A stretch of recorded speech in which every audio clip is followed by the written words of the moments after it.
Good morning, everybody. Welcome to Twin Rivers High School. I'm Frankie Castile. It is the opening round of the 25th edition of the Lady Royals Christmas Classic Tournament. We've got so many great matchups coming up here this morning. Our first game will be a Classic 116 seed matchup. You've got Doniphan, Hayti coming up right now. Later on this morning at 10:30, Neelyville taking on Naylor. And then for the noontime ball game, that one, a small change in the schedule. It'll be the Dexter Bearcats as the overall 2 seed. Cairo, Illinois was supposed to be in the tournament. They had to drop yesterday. Because of that, it'll be the Doniphan JV ball team. They will be here in the 15th spot coming up at noon today. Also, later on this afternoon at around 1:30, an 8-9 matchup between Portageville and Kelly. That's going to tip off around 1:30 or so. 3 p.m. will feature East Carter and Malden at 4:30. It is Piggott, Arkansas, a new team this year. They will take on the Greenville Bears at 4:30. 6 p.m. sees Cape Central and Holcomb. And then the final game of the night will be a 7-10 seed matchup at 7:30, Kennett and Twin Rivers. We've got so many great sponsors that we're going to be saying thank you to all week long. Tim Hicks is doing a phenomenal job on the camera. We've got our scoreboard we're going to be introducing as well this week. You'll be able to see the score, the time, everything. You'll never miss a moment. Now, for today, I'm Frankie Castile. I'll be with you periodically today during the first games. I'll be with you for these 6 and 7:30 matchups. I'm also going to be doing the starting lineups here over the PA. Michael Owen here in attendance for Doniphan. Of course, he is the assistant superintendent at Poplar Bluff High School and Poplar Bluff R1 schools in general. That being said, let me introduce you now to the man of the hour. He'll be the play-by-play guy for you for games 1 through 5 here today, Sean Mannon. And Sean, today I'm so excited. It is our first time doing this tournament. It's going to be a great time. Absolutely. It's going to be a whole lot of fun all day long. We're starting at 9 a.m. on the dot. We're expecting it to go late into the night. It's going to be don't say that. I was going to say maybe early today. Maybe early, but you know how tournaments do. If a tournament stays on time, it is a minor miracle. Well, now we have faith today being a first round matchups. We're probably going to stay on time for the most part, but it's going to be a whole lot of fun, a whole lot of teams. We have 15 schools. I almost said 16, but again, we had that little change. We still have 16. If you 16 include teams, but 15 schools. That's right. The Cairo unfortunately could not be with us. Did we ever hear why? For what? I think there was some injuries that they had like 4 girls that were not injured. So I think it was basically about the injuries here today that kept Cairo out of this year's tournament. So we wish them all the best. Absolutely. And a big shout out to Coach Adam Epps of Doniphan. Stepped up in a big way, donating his JV team to take on Dexter. Not going to be an easy game. By the way, speaking to Coach Epps earlier on, what's amazing is the JV team for Doniphan, they have not lost a single ball game in 4 straight seasons. That's incredible. Yeah, so Dexter might be caught a little off guard. It won't be a classic 2-15 matchup. Yeah, so Dexter is probably going to have to be on the ball in that game. That's going to be starting later on today at noon is the scheduled start time for that game. So, and of course, you wonder, is the early start times, because most of these girls are not used to playing at 9 a.m. in the morning. Is this early start time going to throw them off a little bit, take them a little bit while to get into the rhythm? Is it going to be a little bit closer than we would imagine a 116 seed? And, of course, had the first 116 upset in the NCAA tournament a few years ago. Anything can happen when the ball gets on the court. So it's going to be a lot of fun. Hopefully, see some nice, exciting matchups today. I think you are absolutely right, and we're gonna have a bigger audience. Obviously, 9 o'clock in the morning, not exactly the prime time for ball game matchups, and a decent crowd here today, for sure, to see the first game of the afternoon or the morning rather between Doniphan, Hayti. I got a chance on Tuesday of this past week to see Hayti up close and in personal, and they're a pretty good ball team, very physical. And I think, honestly, early in the ball game, I do think they're going to give Coach Adam Epps and company some fits, but I do think Epps will make the adjustments he needs to make, and eventually I do see Doniphan moving on to the second round. I don't know if it's going to be a traditional 30-point blowout per se. I do think Hayti will give Doniphan some fits early. We'll have to see how Hayti can adjust, and it all depends on how physical this game is being called. On Tuesday, they let the girls play. It did play into the hands of Hayti. Twin Rivers got a win about 10 points, but it took all 4 quarters. If the officials today call it tighter, it could be a much different outcome, and it could be a blowout earlier in this game if it's called tighter, but we'll see what happens coming up in about 3 minutes. Absolutely. The girls currently warming up. We're scheduled to start here in a few minutes. You know, the coaches going into their final preparations. Of course, tournaments are always different because they're, you know, individual games you have more time to prepare for and everything. Tournaments, it's a sprint. You got one game to the next and the next. You got to make sure, especially if you're a Doniphan coach, Adam Epps, that, hey, you guys are the 1 seed. Doesn't mean you can automatically be looking forward to the second or the third round. You got to get your job done here in the first round, and you know Hayti is going to be wanting to spring that upset on them, where it's going to be a great matchup, and it's starting out here in just a couple of minutes right here on Facebook.com/Today's Talk KWOC. Also, if you want to watch us on YouTube, we're available at youtube.com/RiverRadioPB. We want to make it as easy as possible for you to watch all the action here at the 25th Annual Lady Royals Christmas Classic. If you want to read through our sponsors real fast and give them some love, I'll get ready for the starting lineups. And thank you again for tuning in on social media, whether you're watching us on YouTube and or Facebook.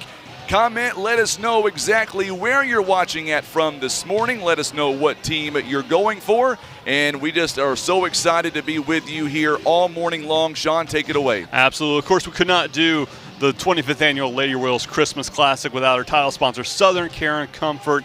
They are what allows us to do this tournament. They've done so much to help girls basketball here in Southeast Missouri. We want to thank Southern Care and Comfort for that. We also want to thank Barker's Towing and Automotive, the Scott Law Firm, Whitworth Gift Chest Jewelers, First Choice Insurance, Christian Automotive and Tire, J.W. Walker and Sons Recycling, Fox Agency, Baker Implement, Elite Trucking Academy, Russian Towing, Las Margaritas, Mayas and Taco, Liberty, Countryside Chevrolet, Senator Jason Bean, American Steakhouse, GYT 90, Stan Bader, First Midwest Bank, and Hester Trucking. As the girls getting ready to get started, we are a minute away, and we're going to be going for your starting lineups here in just a second. All I'm waiting for is just the official point by Emily Joyner there at the scores table. Coach Kelly Westerfield, the athletic director at Twin Rivers. They have given us double duty today. Not only are we doing play-by-play, Sean, but we're all going to do the starting lineups from right here in the crow's nest. All right, here we go. I think we're going to be going. There we go. Just waiting for the official nod here, and here we go. Good morning and welcome to the 25th Annual Lady Royals Christmas Classic Tournament. It is our first game of the day. Will feature the visiting team on the scoreboard, the Hayti Lady Indians and the Doniphan Donettes. Let's meet our starting lineups. First from Hayti, a 5'5" junior, number 0, Carmen Rhines. A 5'8" senior, number 1, Reggie Ford. A 5'4" freshman, number 4, Deasia Williamson. A 5'8" senior, number 5, Treasure Johnson. And a 5'9" junior, number 11, Brakaya Rogers. The Lady Indians are being coached by Cody Carpenter in his first season, assisted by Jordan James. And now let's meet the starting lineup for the Doniphan Donettes. At guard, a 5'5" senior, number 2, McKenna Monahan. At forward, a 6' sophomore, number 23, Sarah Owen. At forward, a 6'1" junior, number 32, Kenzie Reedus. And a guard, a 5'4" junior, number 41, Peyton Lowry. And at guard, a 5'6" senior, number 51, Brooke Klepzig. The Donettes are being coached by Adam Epps in his 5th season, assisted by Rodney Honeycutt and Ariel Leip. Today's officials include Jeremy Siebert and Jim Vaughn. And we are ready for tip-off here at the 25th Annual Lady Royals Christmas Classic. Hayti in black going left to right across your screen, while Doniphan will be in white going right to left. As the referee gets them ready, here comes the tip-off for the Lady Royals Christmas Classic. Did I do okay on that? I think you did fine. We are underway. Take it away, Sean. Doniphan gets the ball to start out with. Monahan brings it down, goes up for the quick shot off the backboard. Hayti gets the rebound, looking for the quick counter. Now they're going to pull it back a bit. Hayti finds the open streaking runner, but it looks like it was swatted a little bit on the shot. And the ball's loose. Hayti comes up with it. Ford dribbles it down the baseline and is going to end up throwing it out of bounds. It's going to be a turnover for Hayti. Possession starting this morning. Looks like it's going to be with the Hayti Indians. As Doniphan gets the ball coming down the court. Monahan leading the offense right now is going to kick it inside for the first bucket, and that is good. That is Kenzie Reedus with her first points of the game. Doniphan up 2-0 as Hayti turns it over. Monahan coming down, almost dribbles it away, passes it out. They find Reedus on the inside, and the ball stripped by Hayti, goes out of bounds, going to stay with the Donettes. 7:06 remaining here in the first quarter. Good play here by Doniphan early on. I mean, I know it's a 9 o'clock start, but they are coming to play here in the early games. Kind of real high intensity. As Reedus has it on the inside, kicks it out. The dribble and the drive, that's 2 points for Brooke Klesbig. Her first points of the game. Doniphan up 4-0. Boy, Klesbig looked really good on the inbound, just clearing out the space and open traffic. An easy deuce there for the Donettes. Hayti trying to get some half-court offense established here. They've gone quick the past few times to turn it over. It looks like they're going to turn it over again, but no, it's going to stay with Hayti going off of Monahan. Hayti catches a break there, and they will keep the ball with 6:39 remaining.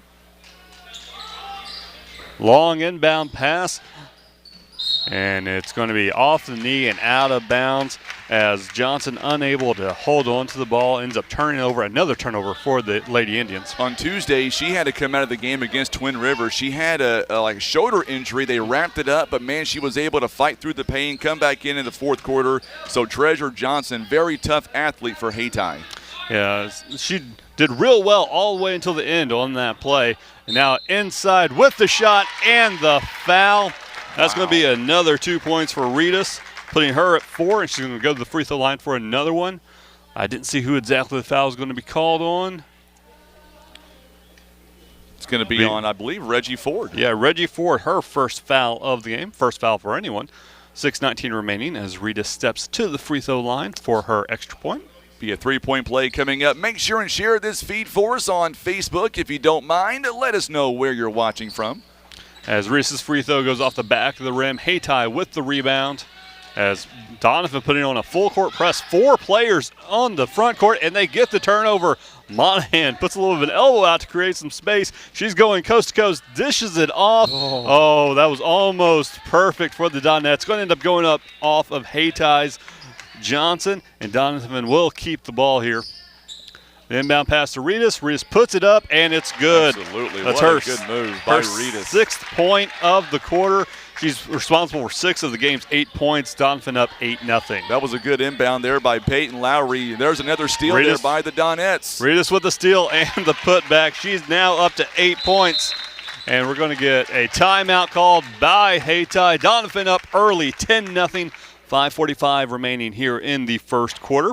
And we want to take a quick break. We want to thank some of our great sponsors for allowing us to bring you the Christmas Classic. That includes Southern Care and Comfort. Let their company care for you and your loved ones the way they care for their own. That's Southern Care and Comfort, 573-686-2273. We also want to thank Barker's Towing and Automotive. If you need 24/7 towing service, auto repair, maintenance, tires, and more, you give Barker's Towing and Automotive a call. Remember, Barker's by request, 573-785-7811. I also want to thank the Scott Law Firm. Let Scott Law Firm help protect your family and pass along your estate according to your terms. Call the Scott Law Firm at 785-4688. Man, I like having you here in the booth here as right now the Donettes, by the way, shooting 83%, 5 out of 6 here to begin the quarter. Another turnover there by the Donettes. Yeah, Monahan's going to bring it down for the Donettes. She's going to dish it off. kick back inside to Reedus. Reedus finds Monahan, and it's 2 points. McKenna Monahan's first points of the game. Offense has really ran through her for the Donettes before she ends up finding Reedus. She gets her first points, and Hayti is going to turn it over again. Down 12 points here early in the game. 7 turnovers here in the early going by the Hayti Indians. Most of them have been unforced turnovers thus far. Yeah, Doniphan has been pressing, but Hayti has also just been making mistakes. They're going to have to clean that up. They're going to get back in this game. As Doniphan going for the first 3-point shot of the game. Brooke Klespig has her 5th point. That 3-point shot is good. Doniphan up 15-0. As we got a tie up on the floor, going to be a jump ball, going to stay with the Hayti Indians. Man, what a great opportunity here for the Donettes, shooting 7 of 8 to begin the ball game, 4 assists on 15 points. Also 3 rebounds by the Hayti Indians. They are 0 of 1 thus far. They've not even gotten a shot off so far. Hayti was going to be facing a tough road coming up so far. But the turnovers are not helping, and Doniphan shooting lights out is not helping either. As that ball is going to be off the Donettes player. Monahan with the high press knocks it out of bounds. Hayti going to keep the ball here. This is going to be taken out by Johnson, and it's going to be thrown away. I believe it's going to be, is it going to be Hayti ball? We're going to say, no, they're going to say last touched, I think, by Doniphan. Yes, it is. It'll be a turnover on Treasure Johnson. Treasure Johnson, so Doniphan will take the ball. Inbounding to Monahan. She's going to kick it back to Lowry, who finds Klespig over in the corner. She wanted that 3-point shot. Does not go down as Hayti is going to come up, trying to get their first points of the game. Man, what a... Oh, go ahead. Go ahead. Ford really running the offense for Hayti so far, and she just high press by Doniphan, able to force that turnover. It's going to end up being a jump ball, but possession being with Doniphan, they will keep the ball. And then we're going to get a whole new lineup change here for the Donettes. I was just going to say that was because of Peyton Lowry there, as we see fresh players coming in now for the Donettes. So far, as we see Bailey Honeycutt checking in, Peyton Lowry is going to be the only starter remaining on the floor right now for the Donettes. And we were talking about, hey, tournaments are a marathon. Doniphan coach Adam Epps going to be getting his players some rest, make sure they don't tire themselves out here in the first day. Contested shot does not fall for Watson on that shot, as Hayti is going to step back, try to get their first points of the game. It is off the rim for Reggie Ford. Here comes the Donettes. Oh, we got a long pass, open shot for Watson, and it is good. Watson's first points of the game makes it 17-0 for the Donettes. Hayti now coming down the court, still looking to try to figure out this Doniphan press. As Johnson dribbles it around the outside, kicks it off for Ford.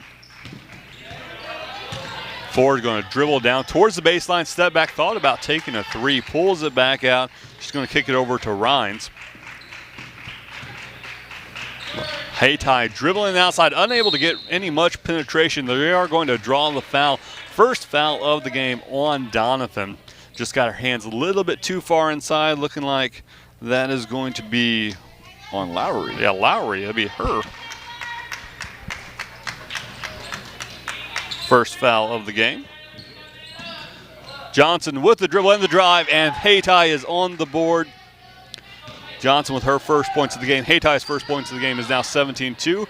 Doniphan looking to strike back quickly. The drive and the foul as Honeycutt went up for her first shot of the game, able to draw the foul. She will go to the free throw line for 2. Looks like that foul is going to be called on Ford, which would be her second foul of the game. Tyra is going to check in here in just a moment. She'll replace, it looks like, Prakaya Rogers there. As that first free throw falls for Honeycutt.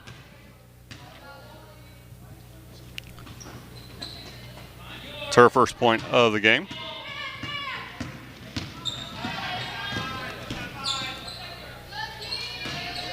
As Hayti again trying to get any kind of penetration. Here they're able to, Johnson was able to get a little bit, but then throws it away. Here comes Doniphan on the fast break. Oh, just a little too fast, unable to get a good shot. But Doniphan gets the rebound. Second shot, unable to go down. Hayti gets the ball, and it's going to be a jump ball. Possession's going to go back to Hayti.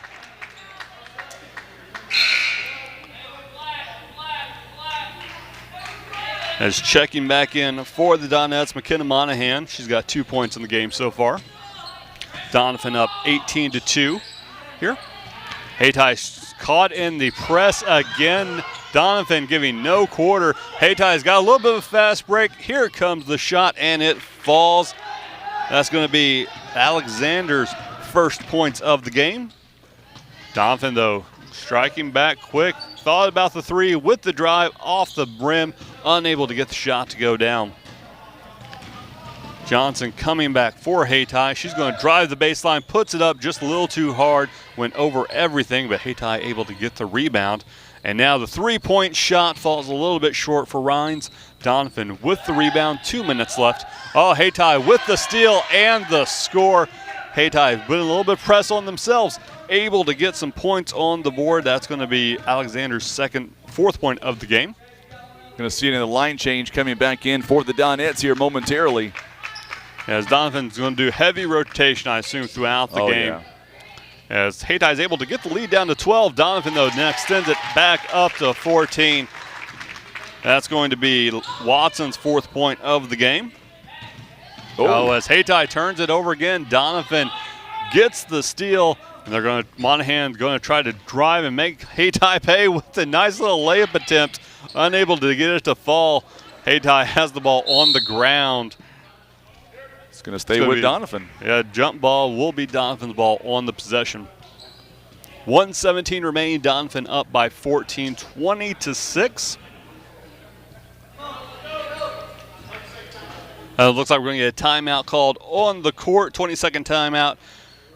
As we're going to take a quick moment, I want to thank some of our great sponsors, including Whitworth Gift Chest Jewelers, where Walmart is next door to them. It's not too late to get that perfect Christmas present. Stop by Whitworth Gift Chest Jewelers. Also want to thank First Choice Insurance, their family protecting your family. That's First Choice Insurance. Also want to thank Christian Automotive and Tire. You can find them at Business 67 South at the end of the 4-lane in Poplar Bluff, or give them a call, 573-785-0208. Doniphan so far shooting 60% here in the first quarter. Still have 1:17 to play, and right now we're seeing the starters back out there for Coach Adam Epps and company.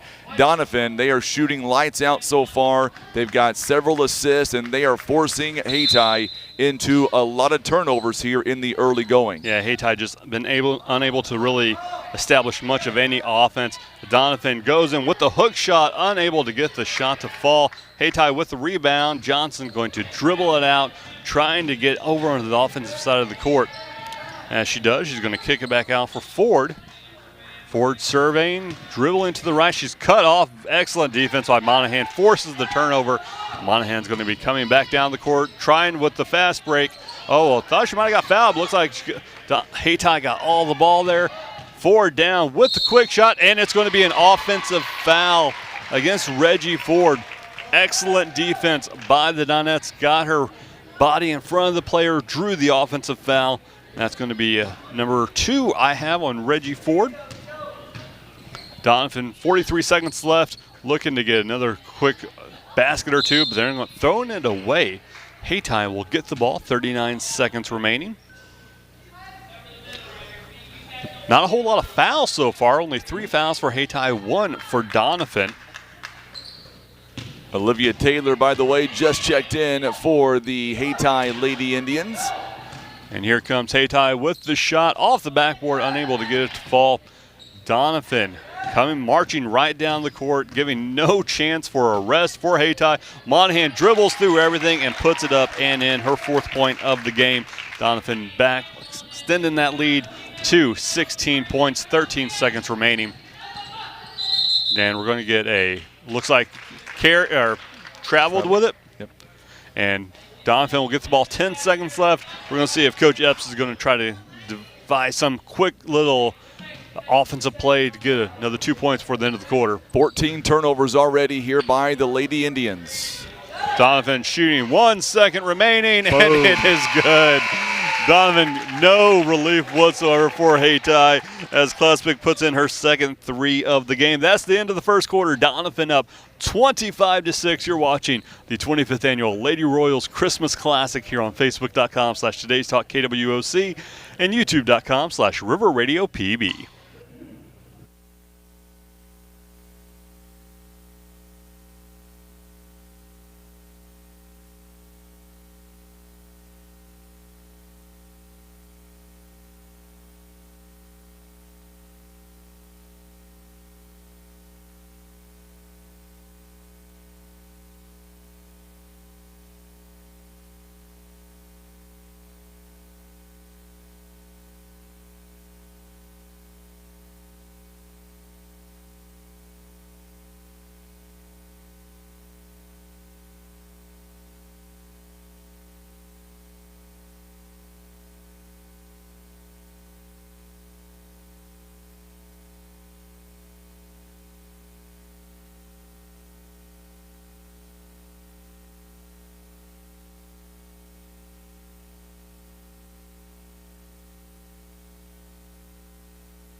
All right, we are back here at the 25th Annual Lady Royals Christmas Classic. Doniphan will have the ball to start the second quarter, up 25-6.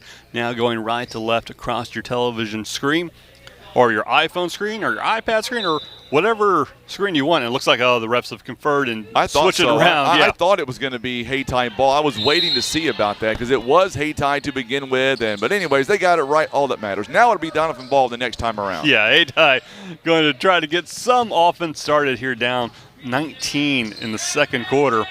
Looks like Doniphan's press working, and they get the steal. Stepping out of bounds here. I believe that was Lowry who stepped out of bounds, but hats off. I was going to say, Hayti right now, 14 turnovers in the first quarter. That is very impressive, vindictive here by the defense of Doniphan. Yeah, Doniphan's just been tenacious on the ball. Looks like they're going to get another turnover. Yes, they are. As Johnson tried her best to keep it inbounds, but it ended up going out. Doniphan will take the ball up by 19. Monahan coming down the court for Doniphan. Doniphan led in the first quarter by Klesvig and Redis with 8 points each. As Doniphan kicks it out and around, Klesvig has it. Thought about another three, finds Monahan, who's going to dish it inside, but Redis unable to keep a hold of the ball. It is going to be a turnover. Hayti now has it. We're going to get a travel called on Rhines, another unforced turnover. Doniphan will have the ball back up by 19. Doniphan's already made 2 line change on substitutions so far, getting all the girls time. 5 different players with points for Doniphan. Only 2 players with points for Hayti as of right now. Looks like Redis wasn't exactly prepared for that pass. Ends up going off. Going to be a turnover. Here comes Hayti down the far sideline as she gets it tied up, and that's going to be a switch of possession on the jump ball. Doniphan will have it. I was just going to say, up until the last couple of times, it's only 3 turnovers right now by the Donettes the entire first half. Pretty good by Coach Adam Epps and his defense and offense. Absolutely. Doniphan's been working both fast and slow. They've known when to slow it down, when to go fast, and then turnover. Then there's the turnover. Hayti seems to be having the opposite problem. They've been going. They got down early and just put on the gas and have been unable to hold on to the ball. Finally able to get 2 more points on the board. I believe that was Reggie Ford with her first points of the game. And in comes the pass. Redis puts it up, draws the foul, unable to get the shot to fall. She will go to the free throw line for 2. That was a good move by McKenna Monahan to get Redis down low. She found a wide open space. One thing about that's Reggie Ford's now third personal foul. She'll have to come out. And now we're going to see about 3 more Donettes here coming in as the first free throw is up and good by Kenzie Redis. That's point number 9 right now for the Donettes. Redis really leading the Donettes so far. She's got the most points. Klesvig right behind with 8. She has 9, going for her 10th right now. The offense has really been Monahan to Klesvig, then finding other outlets in the outside, which is what allowed Redis. Missed free throw, but got her own rebound in the process. As Redis has really been the MVP of the game so far, as Doniphan's going to try to – Klesvig wanted that 3 again. I'm sorry, that's a Honeycutt that wanted that 3. They're going to find Watson on the inside. Watson's going to try to kick it out, but it's going to be stolen by Hayti. Loose ball on the court, and looks like we're going to get a jump ball. This one is going to stay with the Hayti Indians. Boy, good job by Taryn Larry, number 2 there for the Hayti Lady Indians. Not only getting the steal, but also diving to the floor to get the loose ball. Yeah, Hayti is down, but it's not because of a lack of effort. They have been trying, almost trying too hard, forcing quite a few passing attempts, which has caused a lot of these turnovers. Johnson got moving a little too fast there, commits the travel. There's that unforced turnover we talked about earlier, Sean. Those little things will kill you in basketball games, and it has done Hayti no favors, down 26-8. We've got a great crowd, by the way, on social media right now watching us on Facebook and YouTube here in the early going on a Saturday. I know Cole McBroom somewhere is watching us here today. As Doniphan with the kick inside. Watson goes up, unable to draw the foul. The shot was blocked. Hayti will take it, trying to put a little bit of points on the board, down by 18. As Hayti is going to kick it around the inside, going to try to drive in with Rhines, but unable to hold it, and she's going to end up losing it out of bounds. Will be another turnover. Doniphan ball. Checking in for the Lady Indians will be Rogers. She's coming in. Taking a seat will be Teron Larry. No, it's Olivia Taylor taking that seat was number Olivia 20. Yeah. Okay. See, that's why I'm glad Frankie's here. Hey, I'm having a great time. I'm just sitting around doing a whole bunch of nothing right now, letting you get your feel. As another 3 attempt by the Donettes, unable to fall for Honeycutt. Oh, look at the offensive board there by McKenna Monahan. Monahan double teamed, draws the foul. That's what she likes to do best, Sean. She likes to get that Euro step inside the paint, and she's always able to draw contact. Treasure Johnson looks like picks up the foul. Monahan going to be going for her 5th point of the game. She had 4 in the first quarter. She's really been the engine that has driven all of this Doniphan offense so far, allowing Ritas to score 9 points, Klespik to score 8. And she's going to go to the free throw line, looking for her 5th point. Donettes are 2 of 5 right now on the free throw line. Make it 3 of 6 right now, following the the free throw there by McKenna Monahan. As coming in for the Lady Indians will be Williamson. Monahan sets, gets free throw ready, puts it up, and it's off the back of the rim. Rebound by the Lady Indians. Johnson going to take it down for Hayti. As forces it inside, able to get it in, unable to get the shot to fall for the Lady Indians. Another shot. This one goes down. This is Teron Larry, her 1st points of the game. It's now 27-10 for Donettes. Inbound pass, and that's going to be a steal as they force it into there's another turnover by the Lady Indians. Shot by Watson, unable to go down, but she does draw the foul. Again, both teams moving a little quickly here, causing some unforced turnovers. As going to the free throw line for the Doniphan Donettes, that will be Watson. She steps to the line for her 1st free throw of the game. It is up and hits a lot of the rim, but does not fall. I'm missing 2 points somewhere here, Sean. That's what I'm doing, in case you're wondering what I'm doing. Yeah, Frankie stole my score sheet. The scores at the end of the things are the quarter totals. So don't pay attention to those. Okay. Next free throw for Watson is up and unable to fall either, as Hayti able to get the rebound. And it's stolen by Doniphan, that tenacious defense. The kick inside, the shot is up, unable to fall. Another rebound for the Donettes, but the ball's thrown away. Fast and furious action here at the Lady Royals Christmas Classic. Oh, looks like Hayti almost turned it over, able to find. They have an open person under the board, and we have another turnover for Hayti. Doniphan now looking to strike back quick. It's 3-on-2. They can take advantage. The Donettes pass it inside. Watson with the shot. It's up, and it is good. Nice by Klepzig as well on the assist. 29-10 is your score. 3:43 left here in the first half. As this game's pace really sped up here in the past couple of minutes. Hayti turns the ball over again. Owen with the interception. Down the court with the shot for Klespik. Her 1st points of the quarter. It is now 31-10. Hayti trying to get anything going here as they're going to pull it back. And that was Williamson with the ball. She's going to kick it off to Ford. Ford finds Borders on the outside. Borders back to Ford. And it looks like the ball's going to be tipped away, but will stay with Hayti as Ava Monahan able to get her hand on the ball. She has 1 point. I'm sorry. Honeycutt had 1 point. Ava Monahan unable with any points so far. As Hayti able to get the ball inbounds. All right, the good news is I was not missing any points. What I forgot to do was push 2 points for Doniphan on the scoreboard. That's what it was. There we go. So I'm good there. Now we are good. Frankie had me worried, so that I had messed up, that someone messed up. Well, we're a 2-man team doing multiple things, so it's going to happen. There's a turnover there by Watson as Doniphan turns it over. A rare turnover for the Donettes. Yes. While Hayti has committed the lion's share of the turnovers, Doniphan not exactly absolved from that either. I know that's something that Coach Epps is going to talk with them about in the locker room in the first half. Hayti goes for 3, and it just rims out. Ryan's unable to get that shot to fall. It's going to go out of bounds as we're going to have a check-in for the Donettes. A couple players going to be coming in, including Ritas And it looks like Lowry will be coming back in as well. One thing about Doniphan, they do very, very well is they will sub in at a moment's notice. Yeah, they've been a steady rotation of players. Of course, being up 21 points does allow you to do that a lot easier. As Ryan's going to try to dribble in, kicks it back out to Ford.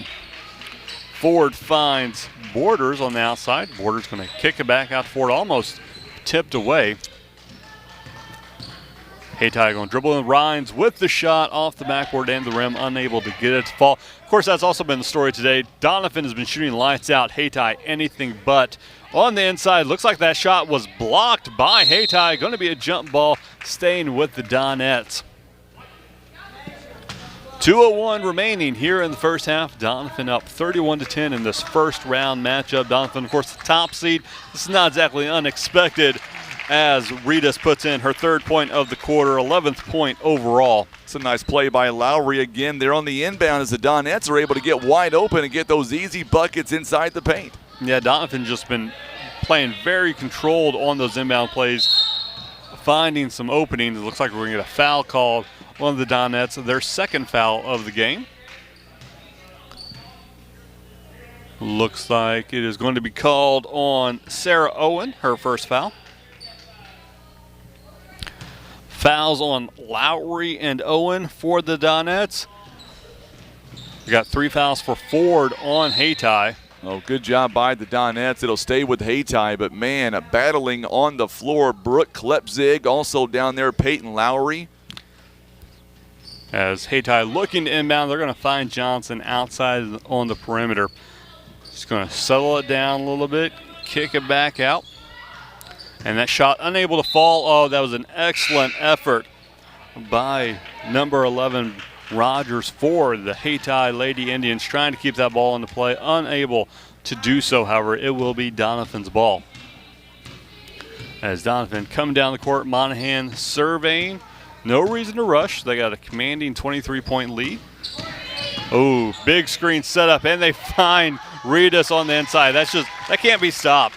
Ritas absolutely excellent on the cut, and Doniphan has extended their lead to 25 with a minute remaining. That's 3 first-half assists by McKenna Monahan. Finding a wide-open player goes to show you how unselfish McKenna Monahan is. I mean, she loves being the point guard. The offense kind of goes through her, and she's able to find anybody who's wide open. In this case, Ritas with 13 points here in the first half. Yeah, Ritas really just kind of dominating this game so far. Monahan and Klepzig not that far behind, as Hayti trying to find any kind of spark here to get their offense going.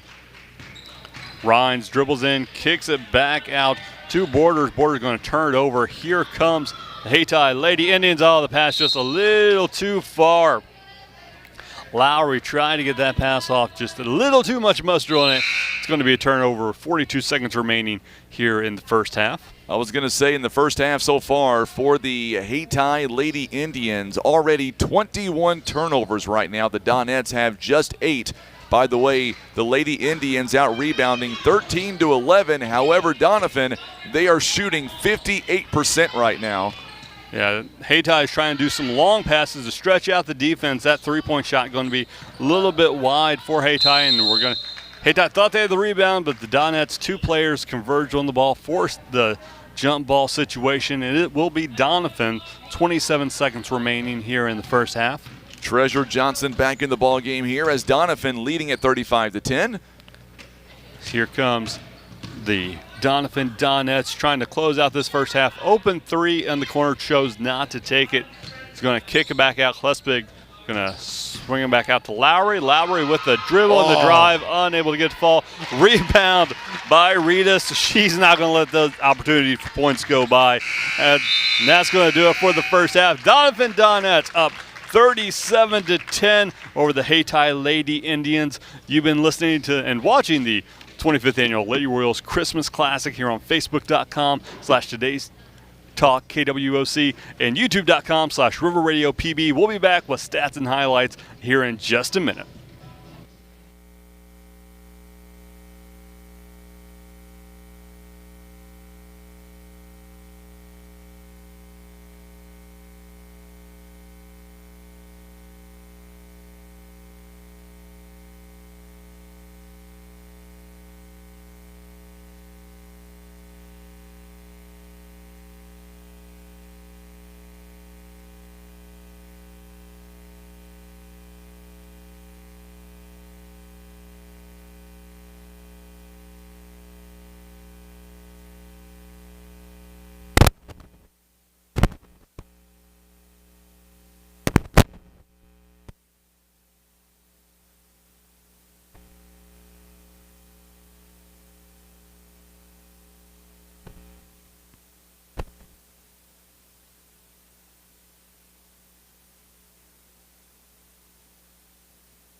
All right, we are back here at the 25th Annual Lady Royals Christmas Classic. Game 1, Doniphan up 37-10. Doniphan being led by Kinsey Reedus with 15 points in the first half, followed by Klespsig with 10.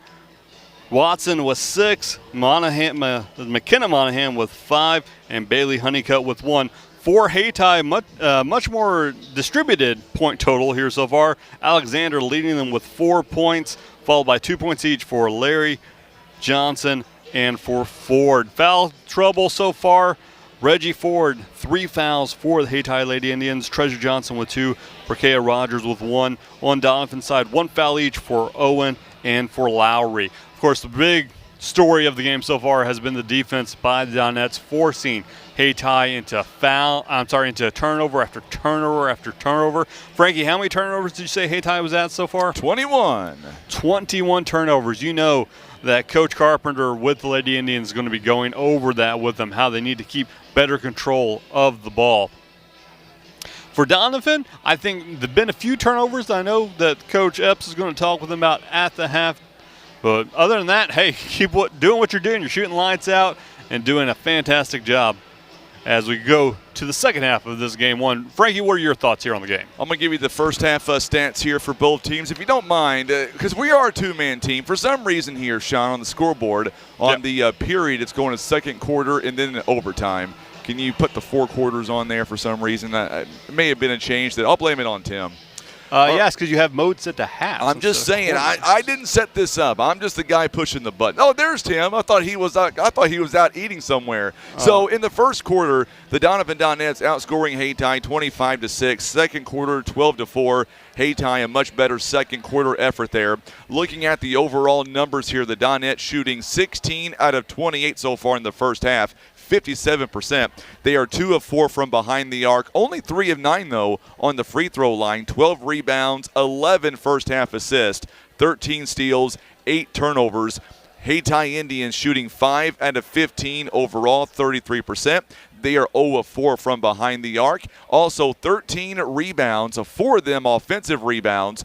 21 turnovers, Sean, 5 steals in the first half for the Hayti Indians. So there are the overall team numbers. You've got individual numbers, but for me it comes down to, by Doniphan, it comes down to Reedus, who is having an unbelievable game. 15 points, Sean, but she is shooting 88%. All of her points are right there inside the paint. Only missed 1 so far inside the paint. She is doing really good. McKenna Monahan, 3 assists. Very unselfish player. This team, early going, they're playing like a number 1 seed. Absolutely. They're showing why they were the top seed here in the tournament today. Going to be looking like probably moving on to the second round, waiting the winner of the Portageville Kelly game. They'll be coming up at 1:30, which you can, of course, watch right here on Facebook and YouTube.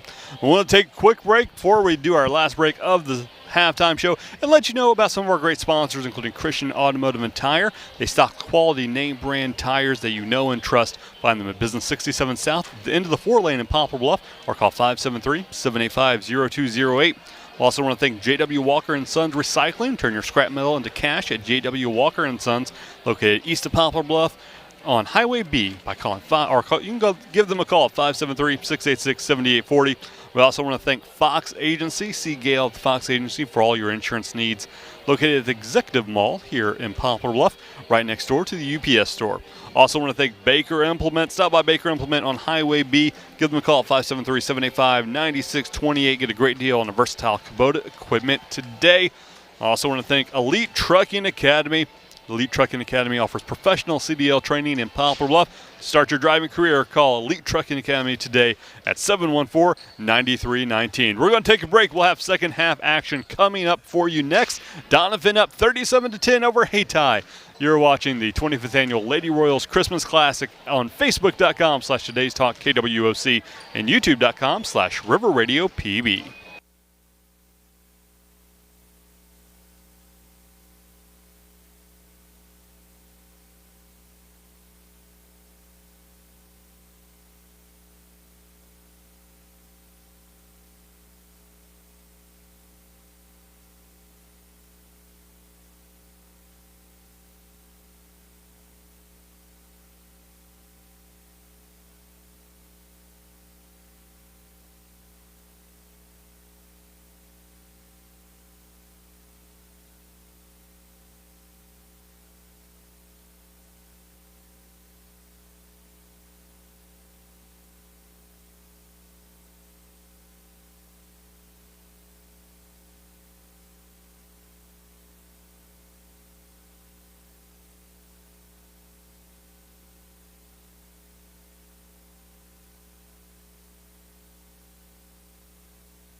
All right, we are back here live. Second half action about to begin here in this opening round of the 25th Annual Lady Royals Christmas Classic Tournament. I'm Frankie Castile. Sean Mannon doing a phenomenal job here. Tim Hicks, he is on the camera doing what he does best. We are so happy to be here today. Let us know where you're watching from here today and what team you are going for. It'll be the Hayti Lady Indians ball to begin the second half. And here is Mr. Sean Mannon on the call.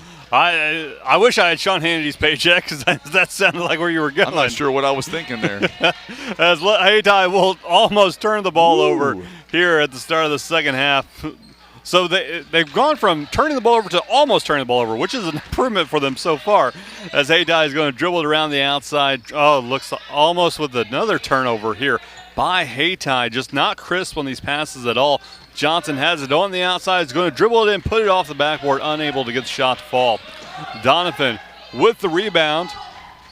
Oh, as we got a little gift coming from the athletic director here at Twin Rivers. Yes, got the program as that shot here was up and down. I believe that was number 32, Ritas, with her first points of the second half, her 17th point of the game, leading Doniphan so far as Rhines puts the ball off of her foot, but is able to get it back. But it was McKenna Monahan. Oh, was it Monahan? No. Monahan had the assist again. I mean, she's just doing phenomenal all the way around. That was a big block. Big block for Doniphan. Johnson slow to get up, but is now making her way back down.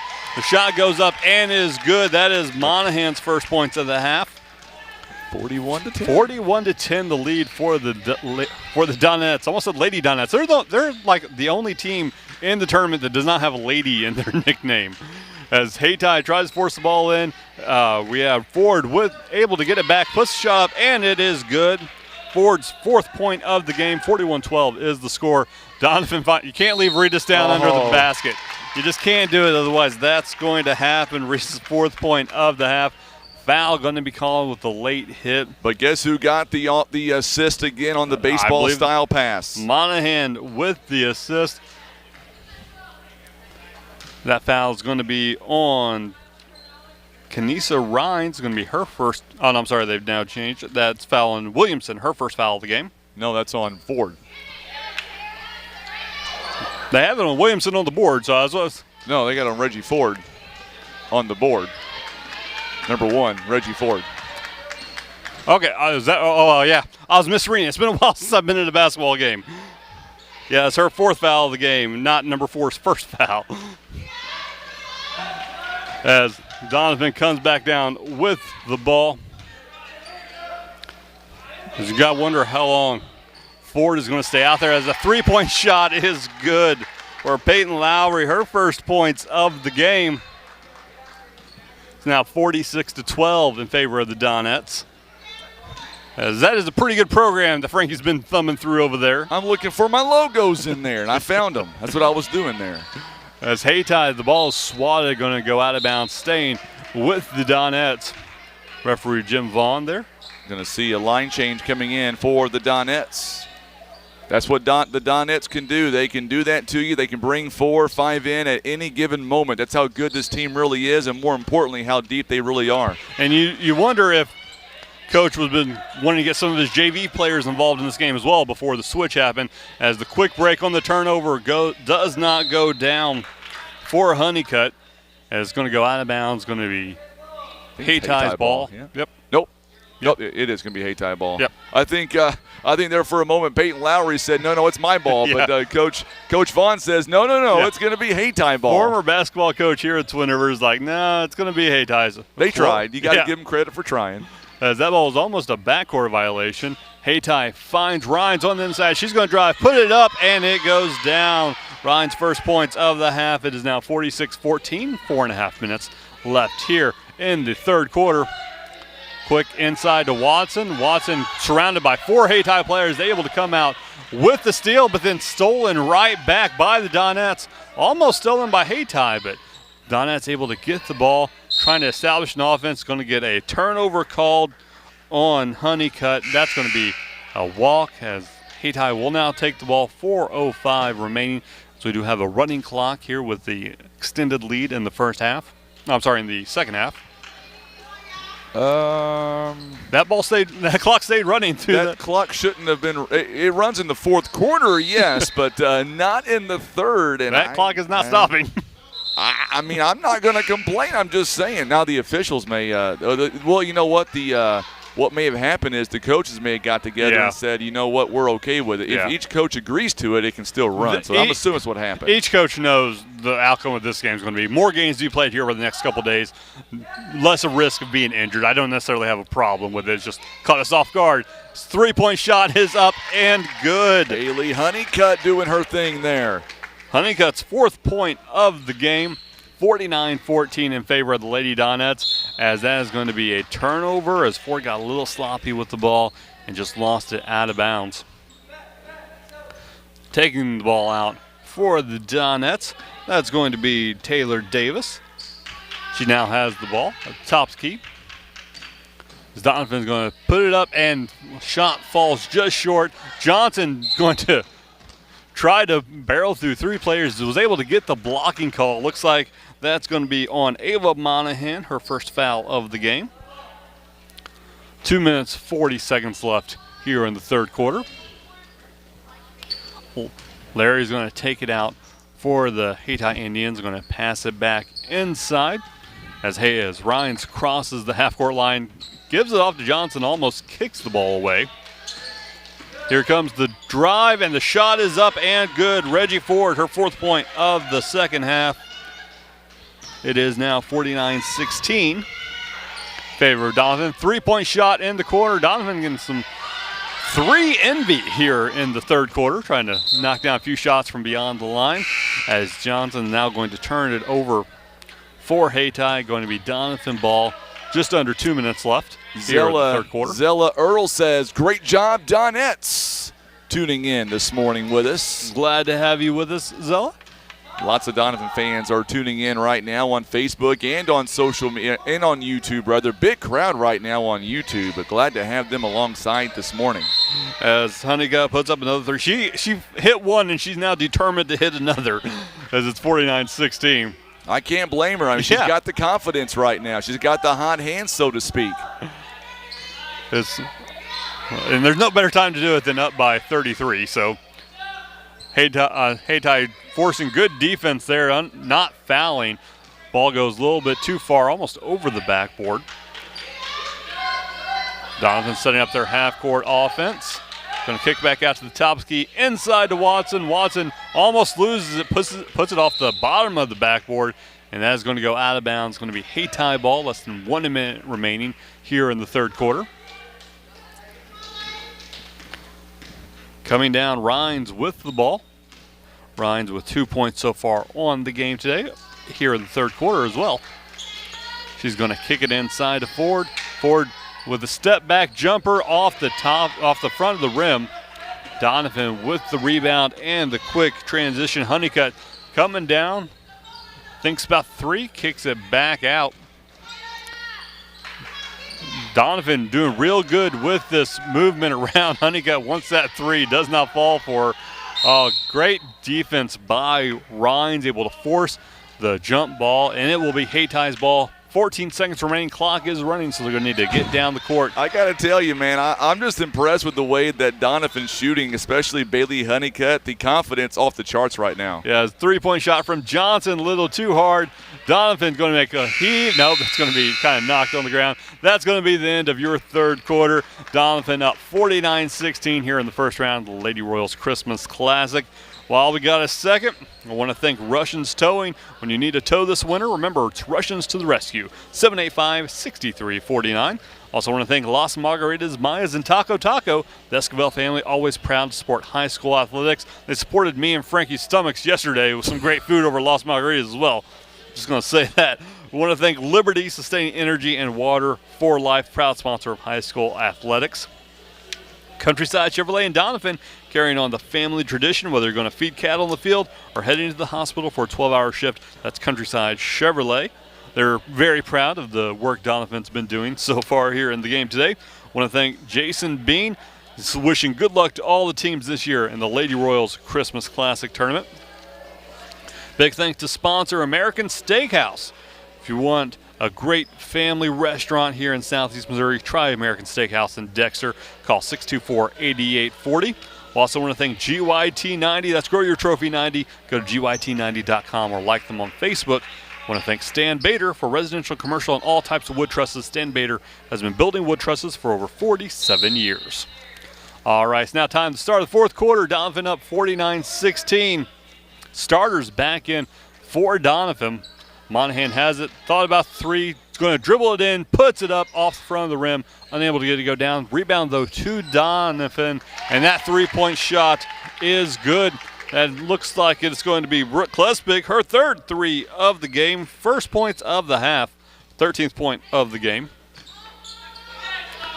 As Johnson's going to kick it across a little bit too hard, goes over the head of Reggie Ford. They're having a little conference about it there at half court. Doniphan will have the ball up 52-16. Here comes the Donettes. I see Neelyville making their way in. They got the next game coming up against Naylor, by the way. Naylor is here. Neelyville is here. Should be a good matchup. Absolutely. Butler County teams going to go at it next. As the two-point shot is up and good. Klespik making up for not doing much in the third quarter with her 5th point so far of the fourth quarter. 15th point of the game. 54-16 is your score. Lady Indians coming down. Johnson's going to drive, put it up. Oh, unable to get a good handle on it, but was able to draw the foul. Looking like that's going to be on Sarah Owen, which would be her 2nd foul of the game. Boy, not many timeouts called so far in this game. Yeah, well, Hayti called a few early, but then when it got away, I think they just kind of thought, no, let's get this game going and done with. It is 54-16. Running clock as Johnson's first free throw does not go down. Doniphan shooting 56% on the morning, 23 of 41. But here's a stat for you: 5 out of 10 on the three-point line, 3 out of 10 though on the free throw line. As Johnson's second free throw goes down, that's her 3rd point of the game. The shot is up and it is good. Rita's not wasting any time, extending that lead back out to 39. Hayti coming down with the ball, going to kick it out. Oh, it looks like that was tipped by Flowers. Rita's 21 points, by the way. There's a nice block by Rita's to go along with it. And three-point shot unable to go down. Looks like we're going to get a jump ball. Possession is going to stay with Hayti. Well, we got a quick break. I want to remind everyone to thank First Midwest Bank. Stop by one of the First Midwest Bank locations or visit them at www.onemidwest.com. Got a few too many W's in there. Member FDIC. Also want to thank Hester Trucking. Give Hester Trucking a call at 573-328-1160. 56-17 right now. Kenzie Reedus with 21 points, and her morning might be done as we're going to see most of the starters take off to the bench, and they're going to get a big win today. Moving on to Monday in the championship quarterfinals, and that should be a good matchup. They'll take on the winner of Kelly and Portageville later on today. Yeah, that's going to be the 8-9 seed we'll have for you at about noon. Hayti with the 2-point shot, unable to get it to fall. The Lady Donettes now marching down the court. They're not slowing down even up by this much in the fourth quarter. I was going to say, they're doing more than marching right now. Yeah. They're getting with it still. As Doniphan's now just kind of passing around. It's going to be tipped out. Ooh, and it's going to go out of bounds. It's going to be Hayti ball.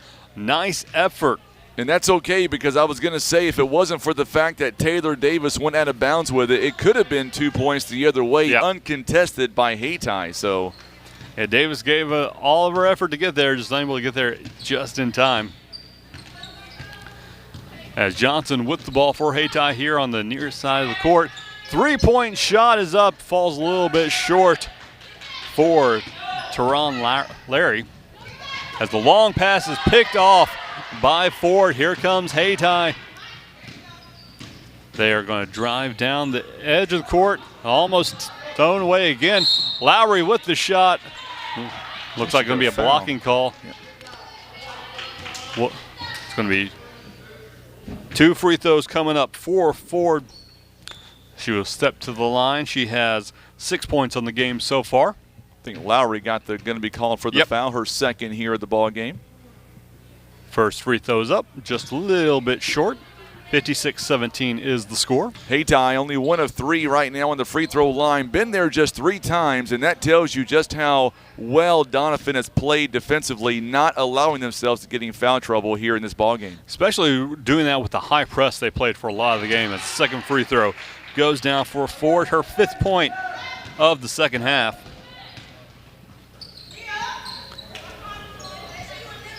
Here comes the Donettes. Thought about 3. Now they're going to take that 3 from the corner. Boom. Off the backboard. Wow. That's a tough 3 to make, but that didn't stop Taylor Davis. I think that was her first 3 of the game. Yep.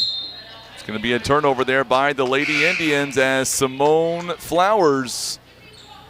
And we're going to see several new Lady Indians coming in now off the bench here. It's been a good effort by Hayti, but with Doniphan coming in as heralded as they are, shooting like they are, that's just going to be a tough matchup. Doniphan has been shooting lights out all game long. So let us know who you're going for here in the comments section. Obviously, lots of Doniphan fans here watching this morning. They're going to move on to the championship side of the bracket. Coming up next, it'll be the Naylor Lady Eagles against the Lady Tigers out of Neelyville as Carissa Rhines. No, Kanasia Rhines, I'm sorry, picks up her first foul of the game.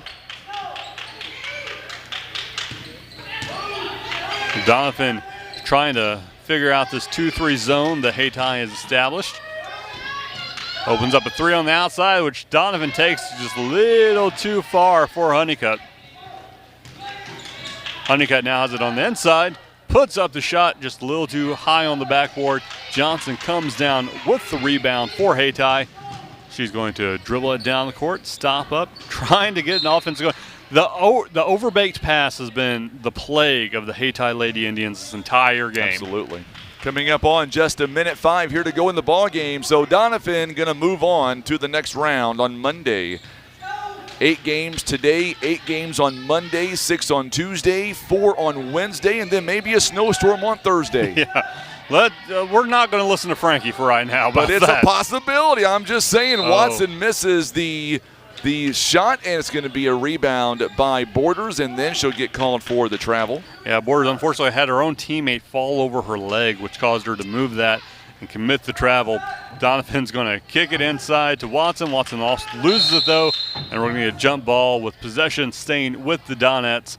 27 seconds remaining. 59-18 is the score. Guess who's watching right now, my friend? Who's that? My good buddy Eric Wallace from Kenmore, Washington, tuning in. Glad to have you alongside for the ride today. Absolutely. Shot goes up for the Donettes, unable to fall. Honeycutt gets the rebound, and she's going to put it off the Hayti player's foot. 5 seconds remaining. That's probably going to do it for the game today.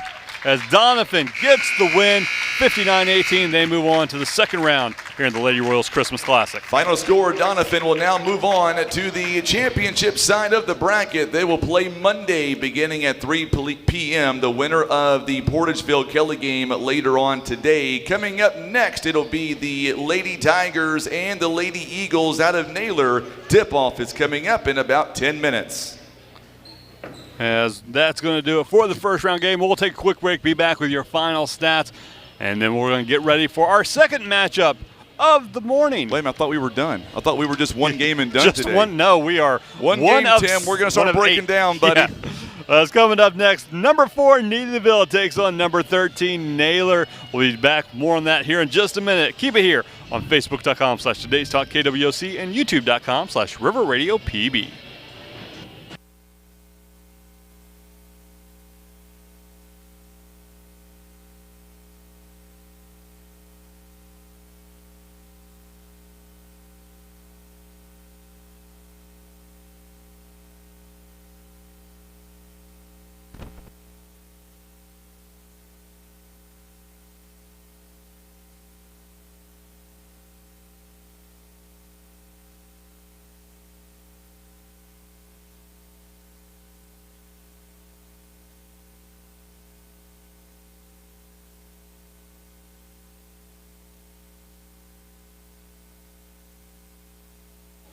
All right, we are back here with Lady Royals Christmas Classic. Final stats for the first game as Doniphan defeated Hayti 59-18. Leading the Doniphan Donettes was number 32, Kenzie Rita. She had 21 points, followed by Brooke Klutzvik with 15. Of course, the offense really ran through McKenna Monahan, number 2. She had 7 points. Good for third on the Lady Donettes. For the Hayti Lady Indians, 7 points to number 1, Reggie Ford. 4 points for Alexandra. And then Johnson had 3 points. Rhines and Larry both had 2 points. All right. Game 1 is in the books. We now move on to Game 2, Naylor and Neelyville. We'll have starting lineups for you and more coming up here in just a couple minutes. Frankie's down, getting the starters right now as we're going to take a quick break, let our voices rest for a minute or two, and we'll be back with more action from the Lady Royals Christmas Classic, brought to you by Southern Care and Comfort here on Facebook.com/Today's Talk KWOC and YouTube.com/River Radio PB.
All right, so we are back with you here live here at Twin Rivers High School as we get set now for game number 2 of the morning between Naylor and Neelyville. And the cool thing is with these games here today is I'm not sure where Tim is. He may still be over there. There he is. As he peeks around the corner. Today we are a 3-man team. Typically we are a 2-man team, and we are doing so many awesome features here with this tournament. We've got the scoreboard going on, our amazing sponsor graphics. I've got Sean doing some play-by-play today. It is really a great atmosphere. We have done a lot of tournaments here of recent years, a couple of years. Usually the OFC tournaments, the Popper Bluff Showdown. This is the first time that we are doing this tournament. And I don't know about you, Sean, but right now I'm having a blast. You got to turn there. Yeah, you go. I am absolutely enjoying myself. It's been a lot of fantastic action. Doniphan put on a show in the first game. We're looking to see what's going to happen here in the second game. You can go ahead and finish up what you're doing there. I know you're doing the starting or the lineups here for the next ball game. And I'll get ready for what we're going to do coming up in just a moment is we're going to be doing the starting lineups, and then we're going to get to the actual play-by-play coming up of the second game of the day. And we've got 8 of them on the menu today. Well, after this game, we've got 7 left today. And then we'll have 8 coming up once again on Monday, and we will have a bunch more to get through this week as we get ready for the starting lineups here in just a moment. And I'm telling you, I think this Neelyville team, even though they are seeded number 3 in the tournament, or make that 4th in the tournament rather, I think Neelyville coming in to this game, even though they are the 4 seed, you better watch out because Coach Becky Hell, she always has these teams ready to go. Every time you see Becky Hell, her teams are always ready to go.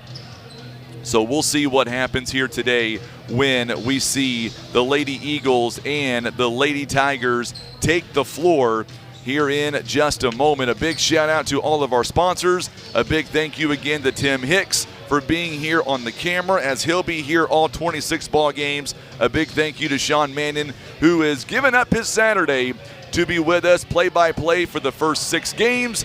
I will take over during the Cape Holcomb game and Twin Rivers and Kennett game later on. Doniphan moving on to the next round. They'll play on Monday. And right now, I know it's only 1 game in, but Doniphan, as of right now, they are going to be the team to beat in this tournament. Yeah, Doniphan just shot lights out in that first game. If they keep that going for the rest of the tournament, I don't see any team beating them. It's going to be tough for any team. Next up will be the 13-seeded Lady Eagles taking on the 4-seeded Lady Tigers out of Neelyville. We're going to go down courtside here in just a moment to who I believe, and I might be biased here, don't shake your head. Don't shake your head. No, I'm saying we're going to go down to the best PA guy I've ever seen here in Southeast Missouri in just a moment. As we are ready now for Frankie Castile to take the PA. Good morning and welcome to the 25th annual Lady Royals Christmas Classic Tournament. It is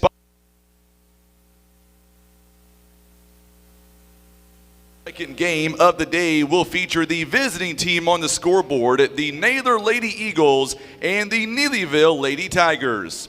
Let's meet our starting lineups. First from Naylor. At guard, a 5'2" senior, number 4, Zoe Sprouse. At guard, a 5'4" freshman, number 5, Jalen Winder. At forward, a 5'7" senior, number 30, Harley Sullivan. At forward, a 5'10" junior, number 31, Chloe Mitchell. And the other forward, a 5'6" junior, number 32, Olivia Yarbrough. The Lady Eagles are being coached by Logan Foster in his 3rd season, assisted by Faith Sullivan. And now let's meet the starting lineup for the Neelyville Lady Tigers. At guard, a 5'6" sophomore, number 3, Addison Couch. At guard, a 5'8" sophomore, number 11, Jade Crosswhite. At guard, a 5'7" junior, number 12, Lainey Dobbins. At guard, a 5'7" senior, number 15, Ella Aker. And the forward, a 6-foot freshman, number 34, Parker Erst. The Lady Tigers are being coached by Becky Hale in her 24th season, assisted by Daniel Sexton. Today's officials include Jim Vaughn and Jeremy Siebert. As we are ready for a tip-off of Game 2 here at the Lady Royals Christmas Classic. What a great announcer, by the way. He's all right. Yes, he's okay. I'm just messing with you. So here we go here today. Second game of the day. Neelyville wearing their home white jerseys, maroon trim, the go trim. Naylor, their black away jerseys with the go trim. We are officially underway. Neelyville now will control the opening tip. As Neelyville comes down, Dobbins going to kick it inside. She now gets it back outside as Dobbins kicks it over to Couch. Neelyville working around the perimeter against the Lady Eagles, trying to force it down the baseline. Back out to the top of the key as Dobbins has it back out, goes for three, unable to get to fall, but the rebound does fall to her teammate Crosswhite. And it's going to kick back inside. Shot is up and good. Eaker with the first points of the game. Neelyville up 2-0. 30-second possession to start the game. Man, one thing about Neelyville here with Coach Becky Hale, I've known her for a long time. She presses like none other, as we see there a steal by Crosswhite. Yeah, Neelyville is going to press the entire game, trying to force Naylor off their rhythm, as caught underneath the basket as Couch had tried to get it kicked out, was knocked away. It's going to be Neelyville ball, as Naylor does have the possession arrow after the tip-off. We'll go ahead and let you know about that. Diana Whitaker tuning in right now on Facebook. She says, let's go Neelyville. Three-point shot is up and good for Crosswhite. Her first points of the game. It's now 5-0 Neelyville lead. And, of course, we haven't mentioned this yet, but since it's my first games working with it, wanted to say good job to Tim Hicks with the beautiful scoreboard on the bottom of our screen. Absolutely. It's been Tim and I, we've been going about this the last few seasons, or, this couple of seasons, trying to get everything going, trying to get everything working the way it should. And we get a 30-second timeout called by Naylor off the bat, down 5-0. This is a 30-second timeout. But you know what?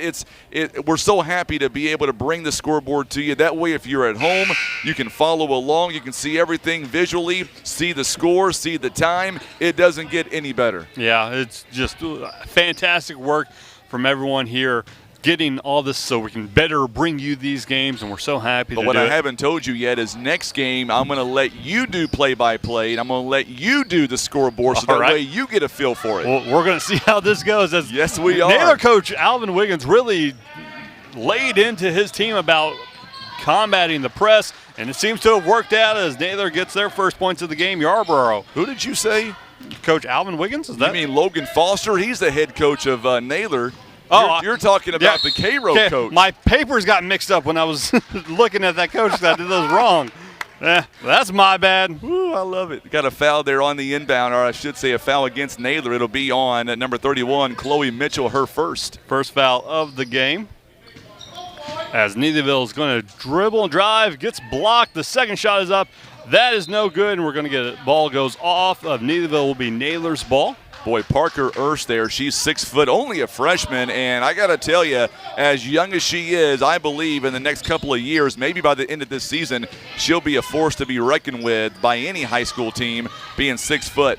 Yeah, that size is something you just – because you can't teach that. Yeah, it's just something you have or you don't. Three-point shot is up and no good for Naylor. And down come the Lady Tigers. Going to kick around a lot of threes in this game so far. That shot just a step over the line, so it's only going to be a 2-point attempt for Couch. Lady Eagles have it, unable to really do much against this hard press of Neelyville. They were able to draw the foul, though. That's going to be on Dobbins, her first foul of the game. Naylor trying to find an inbound pass, and they are going to get it in. That's Mitchell going to be bringing it down for Naylor. She's going to pass it off, and that ball is going to go out of bounds. Sullivan tried to do that pass, unable to get that to fall. Will be a turnover. Neelyville up 5-2 early here in this game. Coming down court for the Lady Eagles. I'm sorry, for the Lady Tigers. Under the basket with the shot, no good. That was Ernst with that attempt. That shot also no good. Ernst gets the rebound, and we are going to have a travel.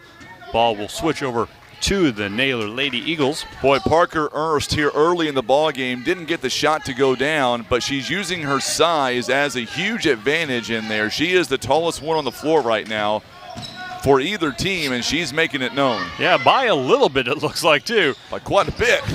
As they're with the interception off the tip pass attempt. Here comes Neelyville Dobbins with the shot up, and it goes down. 2 points. One thing we didn't see last year by Lainey Dobbins. Her confidence right now very, very much alive, and Neelyville doing the full court pressure right now, the 2-1-2 press. Naylor looks like they're able to, thought they might have had it scouted for a bit. Now they're able to get through now. A 3-on-2 attempt, then get a quick shot off, which they do, but off the front of the rim. That ends up going to be off. The Neelyville foot will stay with Naylor as that 3-point attempt by Yarborough unable to fall. She's responsible for Naylor's only points of the game so far. Right now, Naylor 1 for 3, 33% shooting. Neelyville 3 of 8, 38%. Another 3 attempt. This one's by Sullivan, also unable to fall. Naylor able to get the rebound, but trapped under the basket, able to dribble out. As Mitchell will have it, another 3-point attempt for Sullivan. That one does go down. It is now 10-5 as Sullivan knocks down the 3. 7-5, yeah. That's, the 3-point I got initially put on Neelyville's on the scoreboard and threw me off for a second. On our scoreboard? No, on the big scoreboard. And I thought I'd missed a 3 somewhere. As that shot is up and no good. Naylor with the rebound, and it's going to be a foul called. Looking like that's going to be on Couch, which would be her first of the game. Great effort by Sullivan to get that rebound and draw the foul.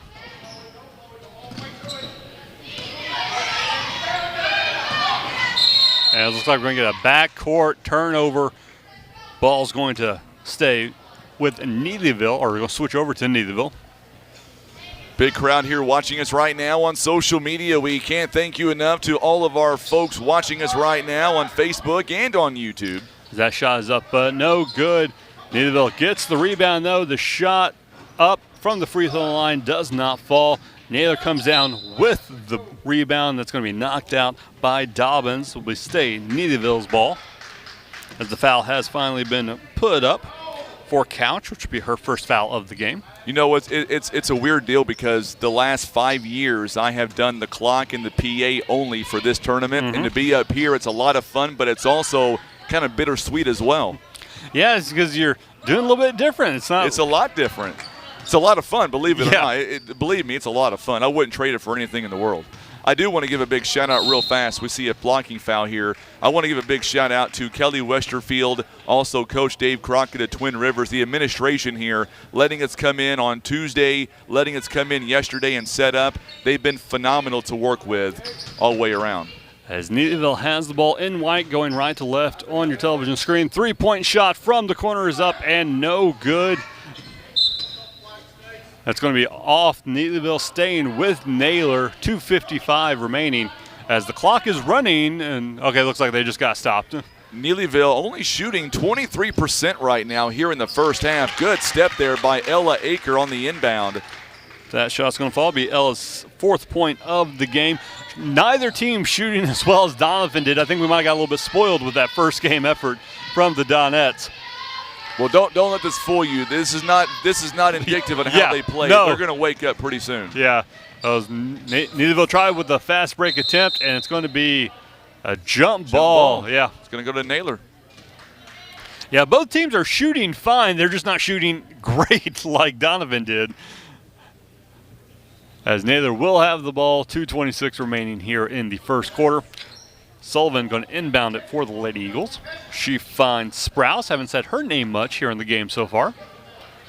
Sprouse ends up throwing the ball away. It was tipped. Here comes the Lady Tigers. Kicked over, up, and no good. It looks like we are going to get a foul against Neelyville on the rebound attempt as 2 players will check in for the Lady Tigers. It's going to be on Addison Couch, by the way. That'll be number 2 on her. Yes, 3 fouls total for the Lady Tigers, 2 for the Lady Eagles. Here comes Naylor trying to just figure out a solution for this press. They do it. Now they have an opening if they can take it. The Euro step attempted will draw the foul as number 31, that's Mitchell, will step to the line for the Lady Eagles. Foul called on Parker Ernst, be her first foul of the game. So Chloe Mitchell now goes to the free throw line. She has not been there so far today.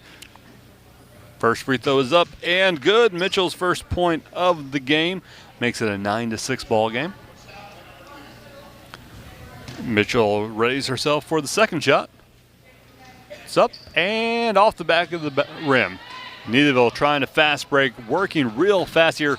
A lot of fast movement by every team so far in the tournament so far. Naylor with the rebound off that shot that went off the rim. As they waited till after the half-court line trying to do the half-court trap. Naylor able to get out of it. We got three-point fake, kick inside, shot up, and no good. As Sullivan did everything to make that attempt work, but the final shot by Mitchell just did not drop. Neelyville now with the ball. Kicked inside.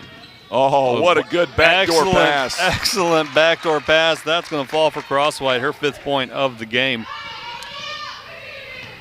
That was Alana Prince there. What a good backdoor pass from her. A good eye movement to be able to find the open player on that run as Neelyville extends their lead to 5. Shot up and blocked.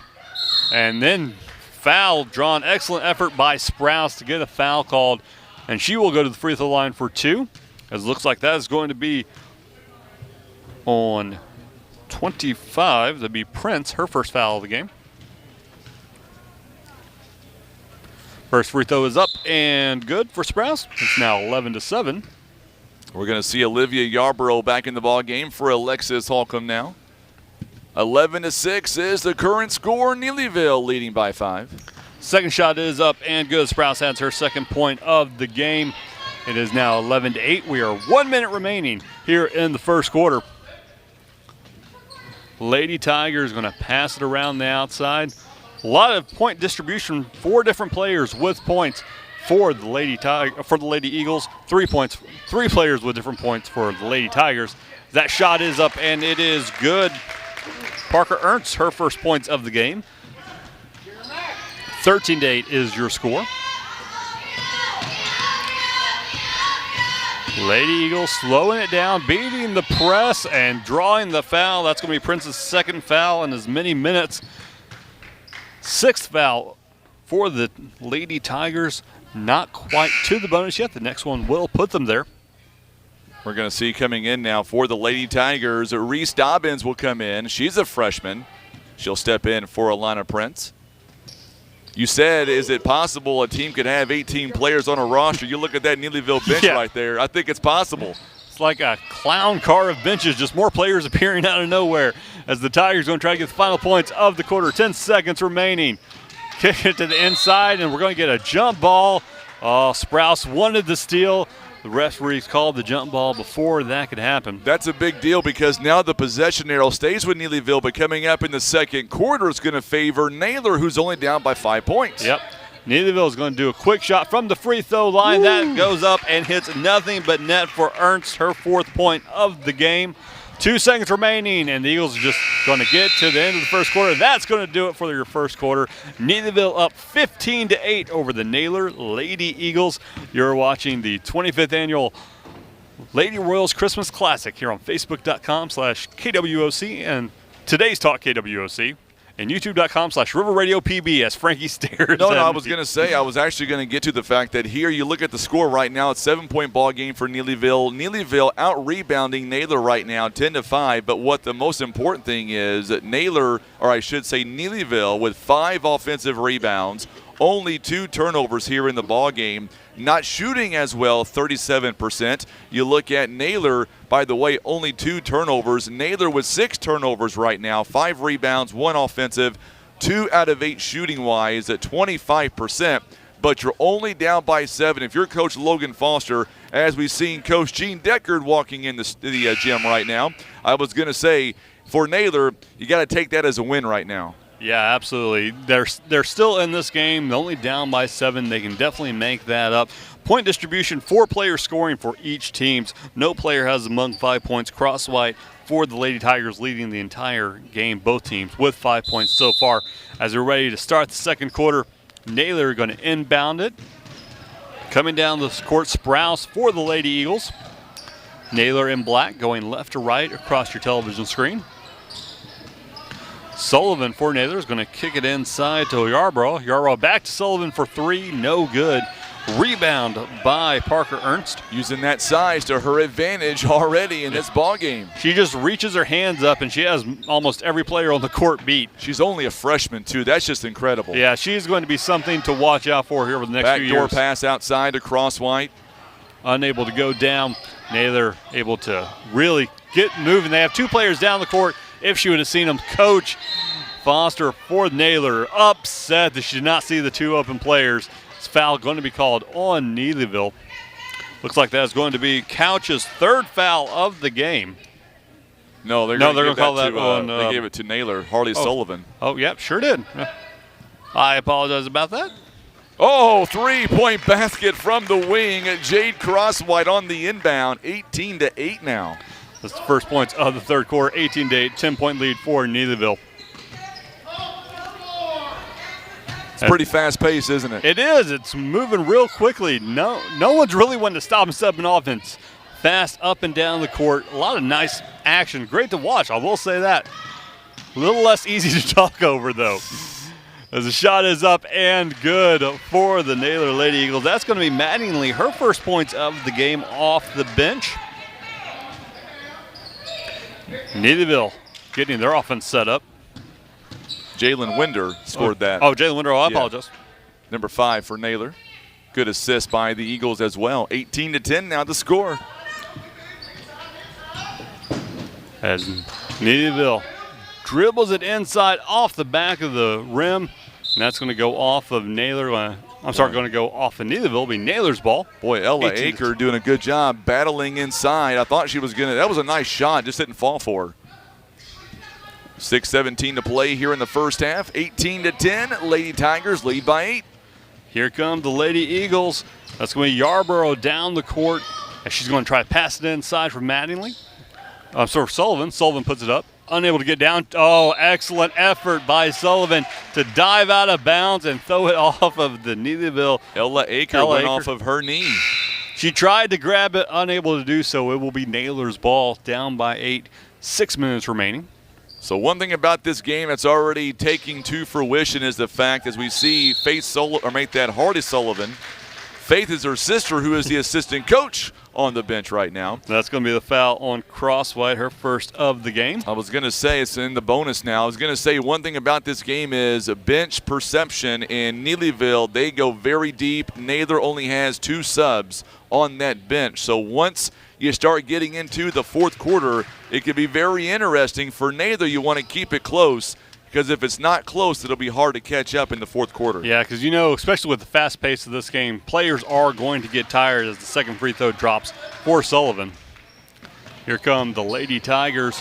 Again, working very, very quickly. No time to rest for the Lady Eagles. 3-point shot up over the backboard. Clock is not running. I hear Coach. There it goes. Yep. Coach Vaughn, I heard him yelling all the way up here. You know that Couch wanted that steal, but they're going to call it a jump ball before she got full control of it. 5:55 remaining. Ball's going to stay with the Lady Tigers. Kicks it out to Ernst. Ernst kicks it out, and the 3-point shot is no good. Dobbins tried. Dobbins with excellent effort to get the rebound inside to Ernst. Ernst shot doesn't fall. And now we got another jump ball. Us 2 players on the court. Fantastic effort, both by Mitchell and by Dobbins. The ball is now going to go to the Lady Eagles. Oh, open shot, and I think it's off the Winder. Yep. Yeah, it's going to be off of Naylor, as Coach Foster for the Lady Eagles has been trying to get his girls to notice against this press there are open players down the court.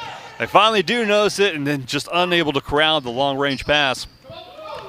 Open shot from the side goes down. for the Lady Tigers. Reese Dobbins there on the wing. Good softball player, too, I might add. Her first points of the game. As Neelyville is going to kick it out. 3-point shot falls for Couch. It's a 2-point shot. Oh, was it 2? Yep. Say it's a long 2-pointer. I see Coach Vaughn holding up his 2 points. I thought it had his hand up in the air at first. As we're going to take a quick break, timeout on the court. I want to thank some of our great sponsors, including Southern Care and Comfort, Barker's Towing and Automotive, the Scott Law Firm, Whitworth Gift Chest Jewelers, First Choice Insurance, Christian Automotive and Tire, J.W. Walker and Sons Recycling, Fox Agency, Barker Implement, and Elite Trucking Academy. What's your opinion of the game so far, Mr. Castile? I'm impressed by the way Neelyville is playing early on. It got really kind of slow, kind of chippy, not the way Becky Hale wants to play, and she was able to fire the team up. And right now you look at the overall stats, nothing impressive. 37%. What is impressive, out-rebounding 13-7, 7 offensive rebounds. And I want to highlight on Parker Ernst because here in the ball game, 4 points. It's not the points right now, it's her rebounding ability. 5 rebounds here in the first half. And, oh, by the way, I've said this 3 times, only a freshman. She's going to be somebody who's going to be fun to watch here for the tournament and for the rest of this season. Sullivan will take it out for the Eagles as we get restarted. 5 minutes left as the high press works for Neelyville.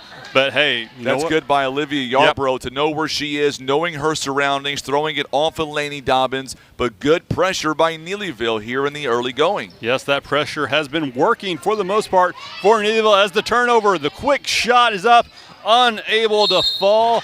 Ooh, as we get a foul on the rebound attempt, or the shot after the rebound attempt. I hear Logan Foster all the way up here telling his team, you've got to move your hands, he says. Yep. Parker Ernst will step up to the free throw line. She's got 4 points so far in the game. Zoe Sprouse with the foul there, as Parker Ernst with a free throw there. Her first point of the second quarter.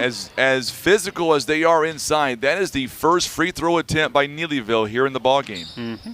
Second free throw up, no good for Ernst. Oh, as Neelyville thought they had knocked the ball away. We're going to get a 1-and-1 for Naylor on the other side. So Laney Dobbins, I think it is. Yes, and her second.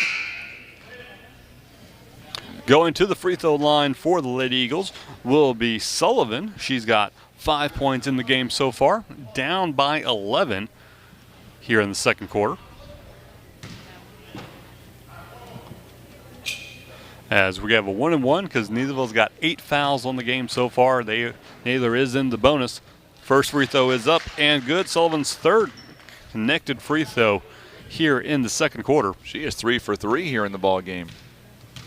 She's got 6 points. Make it 7. Easiest way to get points is from the charity stripe, and she has converted all 4 attempts so far. Neelyville passing it around, finding Ernst on the outside. Ernst going to look around, kick it inside. Great passing by the Lady Tigers and is rewarded with nothing as the pass goes a little too far, then out of bounds off of Couch. As the Lady Eagles will take control, down by 9. Trying to decode this press as Neelyville has been tenacious with it, and it results in another turnover by the Lady Eagles. Lady Tigers got 3-on-1. The shot is up off the back of the rim, and that is going to go the other way as the ball ended up going off the Lady Tigers player. That's Dobbins, who I had to create another little space for on my score sheet because of the extended bench of the Lady Tigers, as we are going to get a timeout on the court by Neelyville. 4:24 remaining here in the first half. Neelyville up 23-14. Of course, I want to thank some more of our great sponsors, including Russian Towing, Las Margaritas, Mayas, and Taco Taco, Liberty, Countryside Chevrolet, Senator Jason Bean, American Steakhouse, GYT 90, Stan Bader, First Midwest Bank, and Hester Trucking. Let's get engaging here with our friends here that are tuning in on social media. Let us know where you're watching from here today. More importantly, what team you are going for throughout this tournament. And who's out there ready for Christmas time? Can you believe that Christmas is only a week or so away right now? It's crazy to think that the holidays are here. Yeah, Christmas Day is one day for tomorrow. Is Chance hoping for some snow, hoping for a white Christmas? He would rather it snow during school hours. I don't blame him. We're going to get a tie up there, a jump ball. It's going to go to Neelyville. Good job by Parker Erst there to reach in and grab the ball. As Neelyville's defense again paying off for them. That's the big reason that they're up by 11 or up by 9 as of right now. Just forcing turnovers for Naylor. It's really a big reason because Neelyville, they've got the length and they've got everything else to go along with it as Couch could not get the shot to fall, but look down, Ella Aker tracks down the offensive board. As Neelyville continues their relentless assault as the pass is knocked away, Neelyville still gets it and the shot goes up, unable to fall for Dobbins. Naylor comes down with the rebound, but she's caught underneath the basket. The steal by Neelyville, and we're going to get a foul called. That looks like that's going to be on Mitchell, which would be her third foul of the game. That's something that the Lady Eagles cannot afford. She's one of the big players inside for Naylor. I believe she is the tallest player on the Lady Eagles team. She is, and she'll be coming out now for the remainder of this half, I would imagine, as Holcomb checks in. Another little touchy foul there on Addison Couch. She'll be fouled by Zoe Sprouse. Yeah, Zoe Sprouse, the second foul of the game. After the first game, it seems like they were calling much more hands-off on the fouls. Been a little bit more strict here in the second game so far. And now with 3:44 to go, both teams are in the bonus. Inside for Neelyville, they kick it back out to Couch as the foul is then thrown away. Sprouse keeps with it. Going to be down the court for Naylor, and we're going to get a blocking call as Naylor will head to the free throw line for, not sure if they called it on the court or not. I know it's on the floor. It's going to be a 1-and-1 coming up, but I got to tell you, she ran right into Reese Dobbins, and that's a brick wall down there. Yeah. Well, there was a lot of effort and momentum heading towards the basket. And first free throw going up for Yarborough, unable to fall. Falls off the front of the front of the rim, I should say, as Yarborough will step up. She has 2 points in the game so far. Second free throw is good. Third point of the game for Yarborough. Naylor cuts the lead to 8, just under 3.5 minutes here in the first half. Neelyville looking for an open shot around the perimeter. Now they kick it inside. Shot is up, no good by Dobbins. And that is going to be off the Addison Couch. Great effort on her part, unable to corral it.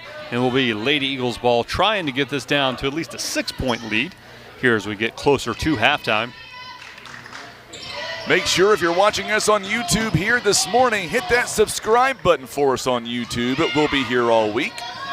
As Naylor's long pass pays off, they get it out of the backcourt. Sprouse trying to get the offense going. She gets past the two-player press, but then loses the ball against her thigh. It's down on the ground, comes up to the Lady Eagles. Shot is blocked as Crosswhite looked like got her hand on that. It's going to be a fast break for the Lady Tigers. Shot is up, no good by Ella Aker. Yeah. Aker. I'm sorry, Parker Erst with a shot. Aker on the offensive rebound. Then she gets fouled in the process as Reese Dobbins got a little choked up as I went to see who the player was. This is going to be Jalen Winder is going to be the guilty party there on the foul. Yep. And that'll put Reese Dobbins on the line with 2 points already in the game. Her first free throw is up and no good. Looks like we're going to have a Lady Tiger check in. She'll come in for the shooter there. Yep. As Reese Dobbins, 2 points in the ball game, 0 of 1 on the free throw line thus far. Neelyville as a team is 1 of 3 right now on the charity stripe. Second free throw for Dobbins is up, and it is good. Her third point of the game, and then she'll get rewarded with a chance to get her breath as she takes a seat. And coming in for the first time is number 2, Gracie Green in the ball game now. Glad to have her in this ball game as the Lady Eagles has seen their deficit balloon to 9 as they're going to get a foul called on the press. That's going to be Parker Ernst's second foul of the game.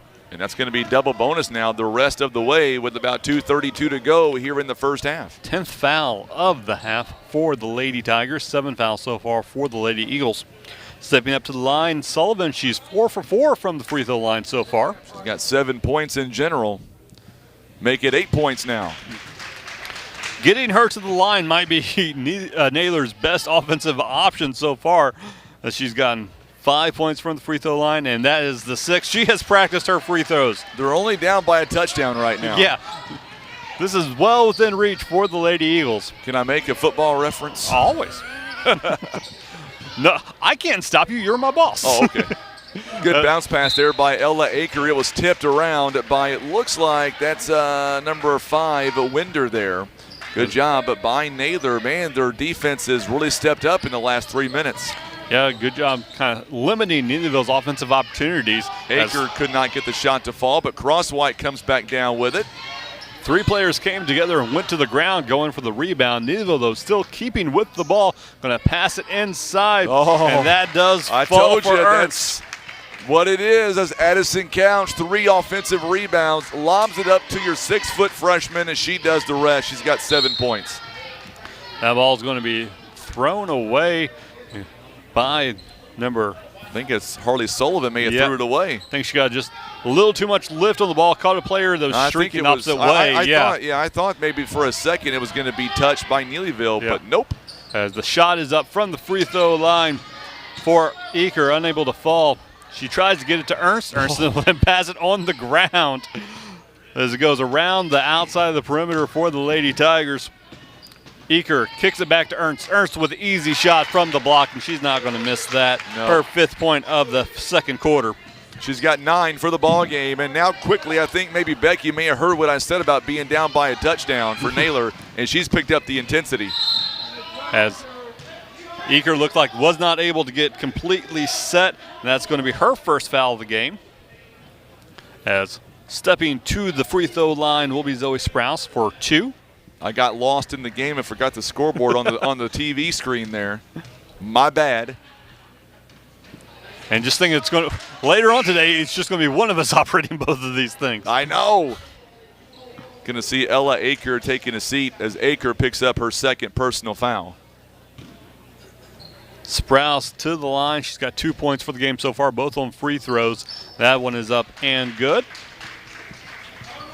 1:18 remaining here in the first half. Neelyville up by 10. First round of the Lady Royals Christmas Classic here on Facebook.com/Today's Talk KWOC and YouTube.com/River Radio PB. Glad you could join us this morning.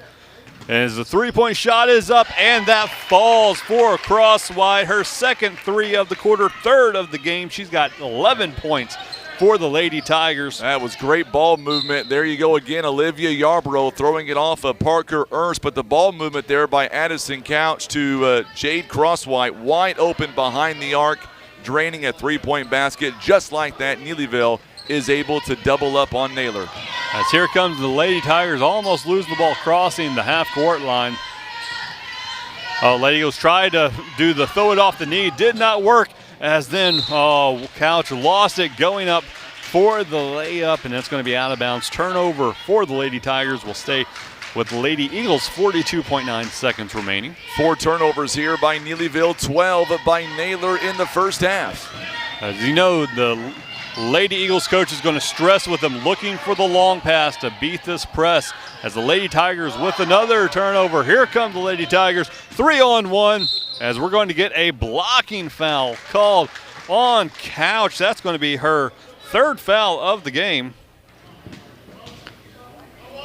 No, it was going to be on Naylor. Oh, yeah. Foul's on Naylor. Oh, yeah, I'm sorry, Naylor. It's Sprouse, yeah. Sprouse. My apologies. That's her 3rd foul of the game as well, as Ernst going to step to the line. She has 9 points in the game so far. Make that 10. Her 2nd completed free throw.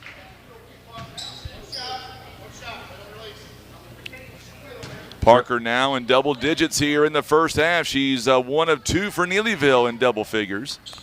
Shot is up and good. 33-18 is your score. Both her and Jade Crosswhite each with 11 points in the first half. As Neelyville tries to force the press, Naylor has the ball. Looks like going to get a walk called on the Lady Eagles, as Holcomb unable to get her feet set. 33-18 is the score. 33-18. Neelyville Tries force pass inside, almost throw it away. 10 seconds go. Naylor with the interception going down the court, unable to get a good shot off. It looks like it's going to be tipped. Will stay with Naylor, 2.5 seconds remaining. Yarborough tried her best, but the ball just got tipped as she was going for the shot.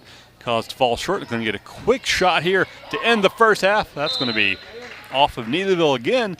Lost 8/10 of a second. 1.7 seconds now remaining. Referee Coach Vaughn talking with the Lady Eagles inbounder. Yarborough, quick shot from Mitchell to end the first half. Falls for 3. 33-21 is your score. As that is going to do it for the first half. Neelyville Lady Tigers are up over the Naylor Lady Eagles 33-21. You're watching the 25th Annual Lady Royals Christmas Classic here on Today's Talk KWOC's Facebook page, facebook.com/Today's Talk KWOC, and youtube.com/River Radio PB. We'll be back in just a moment.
All right, we are back here live at Twin Rivers High School. Halftime, Neelyville leading 33-21. Neelyville right now shooting 33% overall. They are 13 out of 40, 3 out of 8 on the free throw, or make that three-point line, 4 of 6 on the free throw line. 19 rebounds in the first half, 12 of them offensive rebounds, also 12 first half assists, 9 steals, 5 turnovers, and 1 block shot for the Lady Tigers. Looking over at Naylor right now, they are shooting just 31%. They are 4 out of 13 overall, 11 of 14 on the free throw line. That's a big number there. 2 out of 7 behind the arc, 9 rebounds in the first half, 1 of them offensive, only 4 first half assists, 3 steals. The big number though, 14 turnovers right now by Naylor in the first half. Neelyville enjoying a 33-21 lead. Sean's got some individual numbers that he'll go over right now with you as Neelyville enjoying a 12-point lead. Yeah, leading the way for the Neelyville Lady Tigers with 11 points each is Crosswhite and Ernst. Ernst on the inside, Crosswhite on the outside. Crosswhite has 3 threes for the game so far. They're followed by Eaker, who has 4 points, 3, and then Dobbins with 3. For the Naylor Lady Eagles, we have 12 points by Sullivan. She's leading the way, followed by 3 points each for Sprouse and Yarborough, 2 points for Winder, and 1 point for Mitchell. Foul-wise, a couple players in foul trouble. Both Sprouse and Mitchell for the Lady Eagles have 3 fouls. Dobbins, Ernst, Prince, and Couch all have 2 fouls for the Lady Tigers, as the bonuses will be reset as we go to the second half. You're watching the Lady Royals Christmas Classic. Title sponsor Southern Care and Comfort. Could not do this without them. I want to thank them so much for allowing us to bring you all this great basketball action today. And we have a lot of great basketball action still to come. We are in game 2 of 8 for today. Coming up next at noon, it's going to be the number 2 seed Dexter Lady Bearcats. We're originally going to be facing the number 15 seed Cairo Lady Pirates. Cairo could not be here for the tournament, unfortunately, we think due to injuries. So the Doniphan JV team will be stepping in, inheriting that 15 seed. They will be playing Dexter starting around noon. We're actually running a little bit early here today, which is a miracle as tournaments go, that's for sure.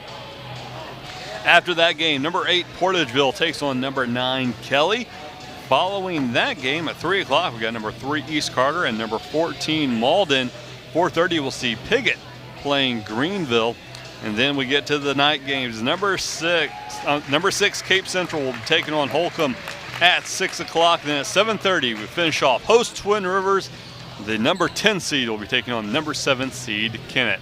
We'll be taking a break for a few minutes. We'll be back with second half action here at the Lady Royals Christmas Classic. Want to let you like, share, subscribe, depending on if you're on Facebook or YouTube. Let people know about all the great basketball action we got going on. Diana Whitaker saying, let's go Neelyville. Glad to have everyone here with us, as it is a fantastic day for some high school basketball here in Southeast Missouri. We'll be back with your second half action coming up next. You're watching the Lady Royals Christmas Classic.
All right, we are back here at the 25th Annual Lady Royals Christmas Classic as the players are getting ready for the second half. Neelyville with the 33-21 lead over the Lady Eagles. Neelyville, if they do get the win in this game today, they will go on to face the winner of Piggott and Greenville. Again, as I was telling you, that game starts at around 4:30 p.m. coming up this afternoon. Neelyville has been working that press to perfection so far here in the first half, really forcing Naylor into unnecessary mistakes. But I've been wondering what the Naylor coach is going to be saying, has been saying to his players at halftime. You were down there courtside. What did you learn there, Frankie? Say that one more time. What did you learn? I saw you were down there at courtside discussing something and didn't know if Becky Hale's not happy. Oh. She's not happy. She says that her team did not play well in the first half. Yeah, she'll take the being up by 12 points, but very simply said, this is not the way we're supposed to play, and they better get it right in the second half. And she was down there at halftime in the locker room explaining that even though we're up by 12, do not take Naylor for granted, and she wants to see this team get after it even more so. Turn the pressure up is what she is saying that she wants to have happen. And if there's one person in this gym that can motivate a team, it's Coach Becky Hale. Absolutely. Of course, Naylor unable really to do much against the press. Neelyville's been just working that press incessantly through that first half. Is that going to get Naylor tired as we move to the second half? I think it will be, but one thing I do want to say real fast is I didn't know this until Coach Crockett and I were talking during halftime, and we are running very early right now. That's going to change after this game, so we may get an extended break to kind of get back on time. Other teams we don't want folks to get mad, obviously, being so far ahead. So we didn't know how far ahead we were, so we might slow it down just a little bit following this game. We'll see what happens. One thing that we do want to keep in mind is the fact that, right now Chloe Mitchell back in the ball game with 3 fouls. That'll be key for Naylor if she can stay out of foul trouble and in on the floor. Yes, as Naylor cannot afford to lose any players working with a short bench of only 2 people. One person goes out, and that could be the end of this game for the Lady Eagles. Naylor's controlling the ball here to start the second half. Finding Mitchell there on the corner. Oh, no, it's knocked away as Neelyville will get the ball. I'm sorry, that was Yarborough was knocked away from. Neelyville coming down the court, finding Couch. She's going to kick it to the corner on the inside. And that falls for Ernst as she's just starting right where she left off in the first half. Her first points of the half for anyone. Ernst is up to 13. And there you go. You're seeing Addison Couch there coming right away with another steal. 3-point basket swing the other direction for Lainey Dobbins. And that's going to get a timeout here by Naylor. That's what Coach Becky Hale was talking about during the last break. During halftime, she wanted her team to get after it, and so far in the first 53 seconds, that's what they are doing. Wow. By the way, Danielle Shepard is tuning in. She says, let's go Naylor. She has played in these tournaments before. She's played against Coach Becky Hale. She knows how intense this rival can be. Absolutely. Those schools right there near each other. That kind of, you play them every year, that just breeds kind of, you don't want to say hate and contempt, but, it breeds bad feelings. You want to win those games. As Naylor will take the ball out after the timeout. Coming down the court, Mitchell with the ball, and she's trying to decode that press. Long pass, was able to connect with Yarborough. I've seen a much different Neelyville team here in this second half as opposed to what we saw in the first half. That 3-point shot is no good for Sullivan. Neelyville with the rebound. Coming down the court, quick pass to Couch. Couch is going to dish it off to Eakins, and to Ernst, and that just a little bit too hard. Naylor unable to get the rebound, and we are going to get a foul on the court. That is going to be Sullivan, which will be her second foul of the game. Now look, yep, that's who they called it on. Went to the ball a little bit late and ended up getting the foul. Neelyville on the perimeter. Couch thought about the 3-point shot, kicks it inside up, and that is good for Eaker, her first points of the second half. It is now 40-21 in favor of the Neelyville Lady Tigers. I got so involved with the play-by-play, I forgot to hit it again. I was down 7 points. My bad, it's fixed, I promise you. As Neelyville with the back check gets the turnover. Coming down the court for the Lady Tigers Crosswhite with the excellent effort to get that steal. Shot is up just a little bit short and almost a turnover, but here come the Lady Eagles. Winder down the court. Not a whole lot from her tonight, but that shot is up and good for Sullivan. Her first points of the half. Cuts the lead down to 17. There we go. We're going to fix that. I'm going to fix that problem We're moving some stuff around as the shot's a little too hard for Dobbins. Here comes the Lady Eagles as Yarborough was all the way down to the block, put her hand out to create a little bit of space. Sprouse going to kick it around now inside to Winder.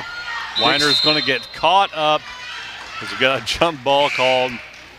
That was going to be a turnover, so to speak, on the jump ball as the Lady Tigers will take possession. 5:20 remaining.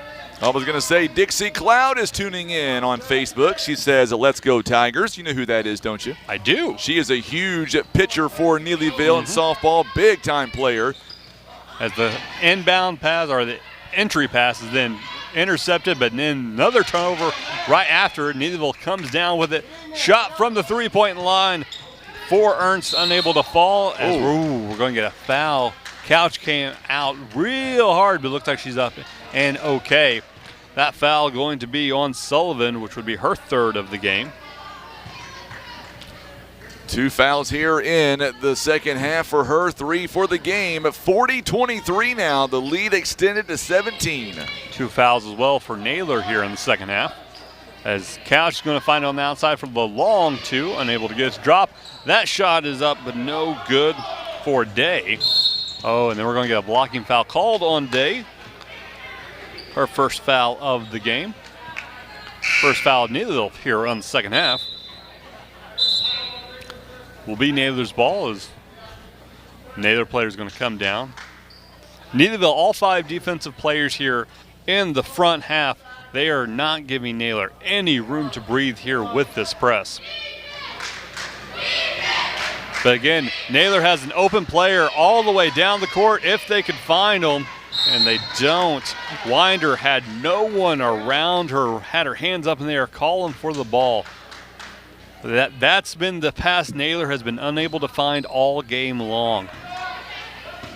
As Neelyville will have it off the turnover. Eaker coming down for the Lady Tigers. She will hand it off to Couch. Pass around the outside. They find Erst on the inside. She tries to kick it out. Finally does so.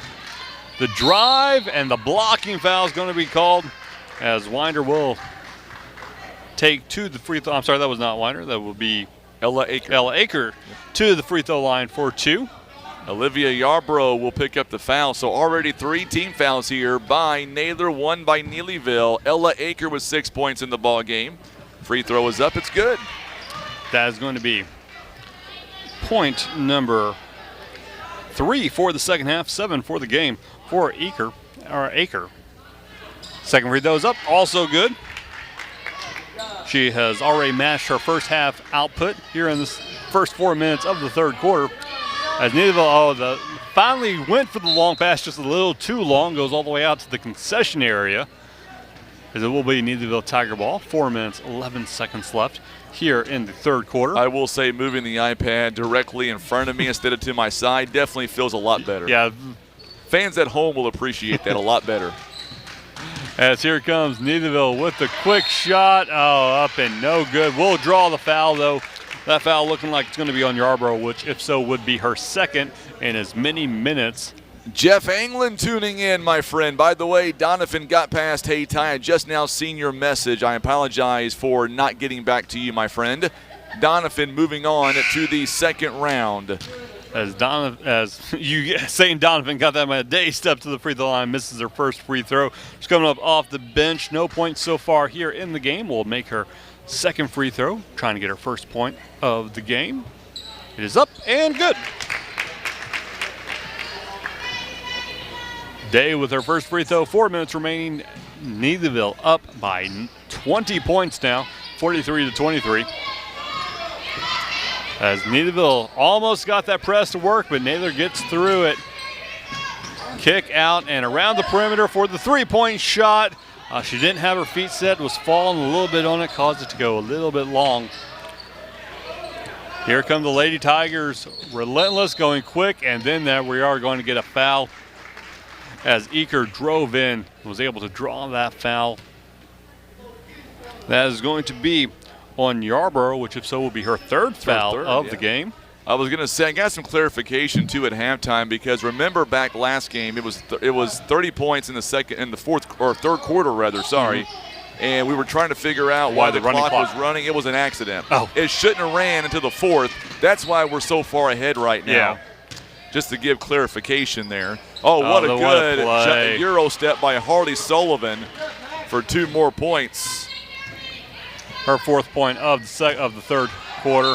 Oh, and we're going to get a travel on Ernst. Ernst got a little too happy before putting That's only the first turnover of the second half by Neelyville. Yeah, Neelyville's done a very good job the entire game of keeping control of the ball.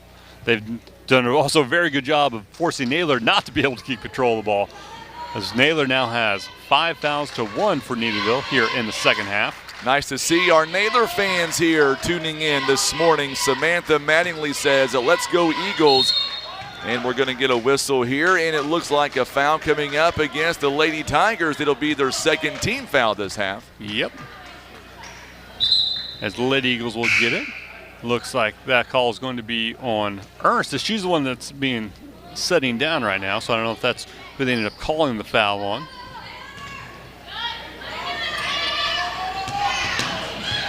As here comes the Lady Tigers off the steal. The shot is up, and it is good.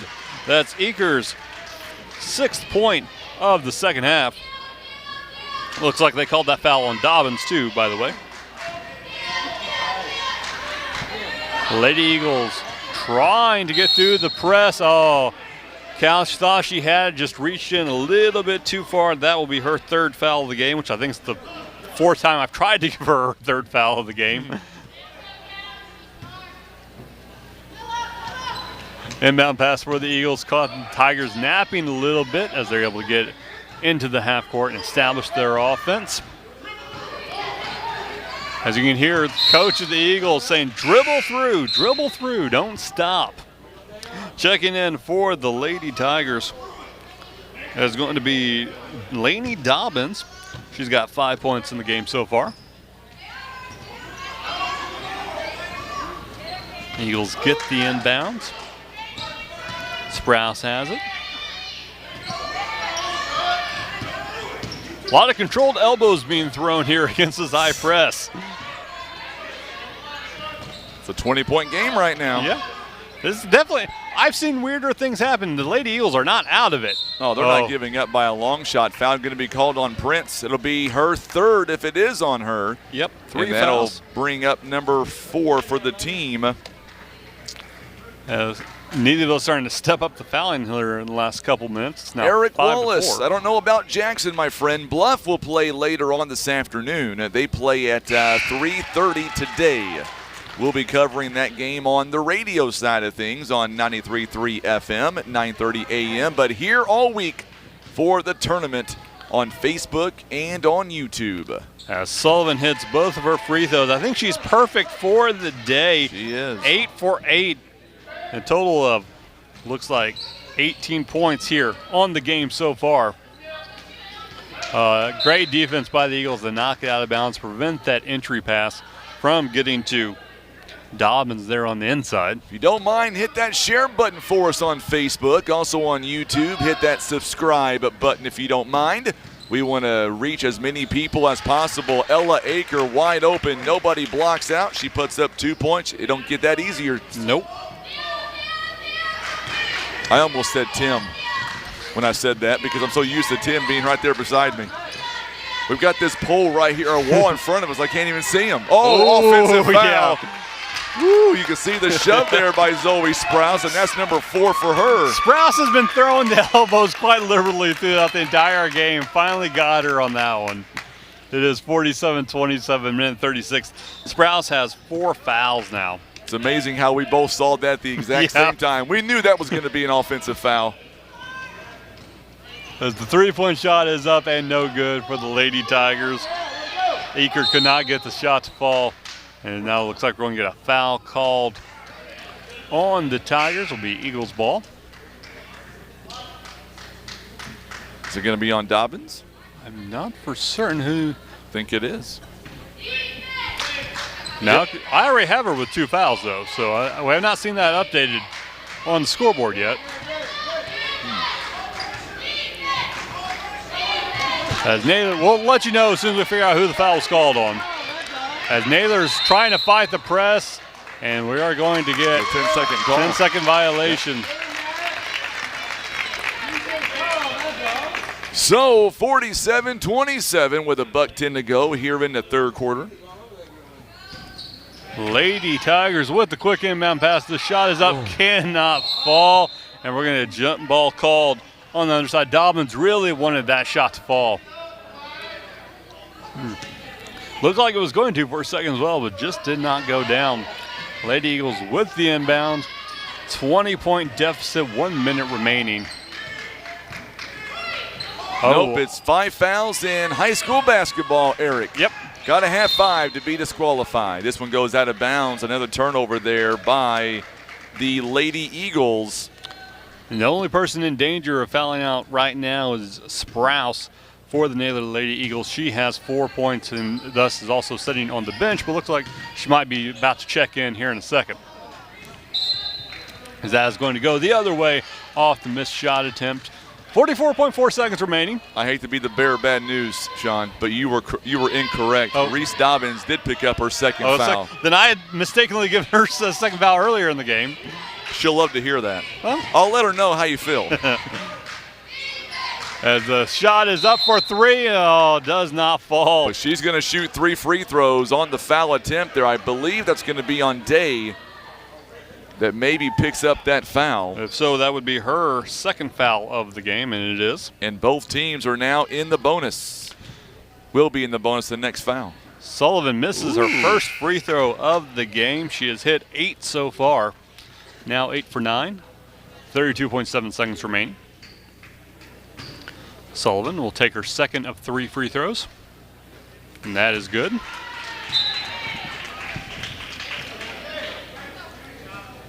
So Day is going to go ahead and check out.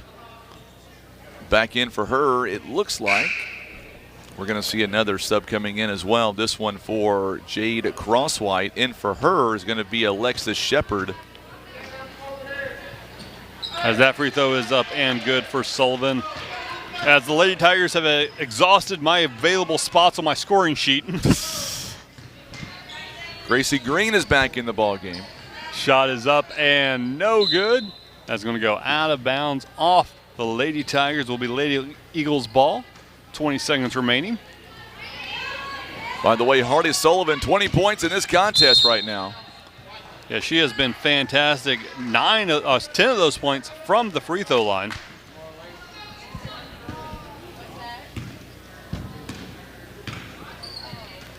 As the Lady Tigers setting up, looks like going to take the last shot of the quarter here. Quick inbounds pass, and it's stolen by the Lady Eagles, but it's going to be a jump ball. 4.8 seconds remaining. Ball will stay here with the Lady Tigers on their side of the court. First inbound pass goes right back out of bounds after being knocked out by the Lady Eagles. We're going to have a lot of free throws to get through in this fourth quarter as both teams with 6 fouls here in the third. Long pass, 3-point shot to end the third quarter, unable to fall.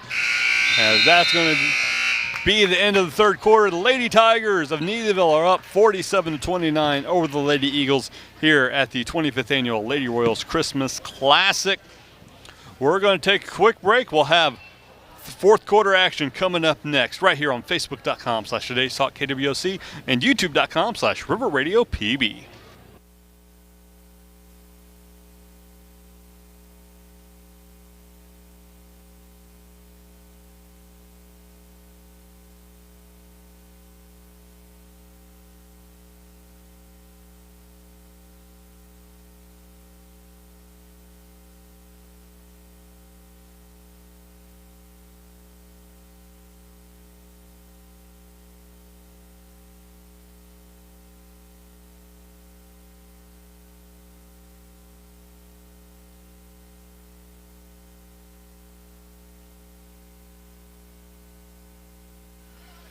All right, we're about to begin the fourth and final quarter right now. Neelyville coming out. They will be on defense here to begin with. Parker Erst looks to be coming back in the ball game as well. And for the Lady Tigers right now, Sean, they are 8 minutes away from moving on to the championship side of the bracket. Yeah, Lady Eagles just unable to get any scoring outside of Sullivan there in that third quarter.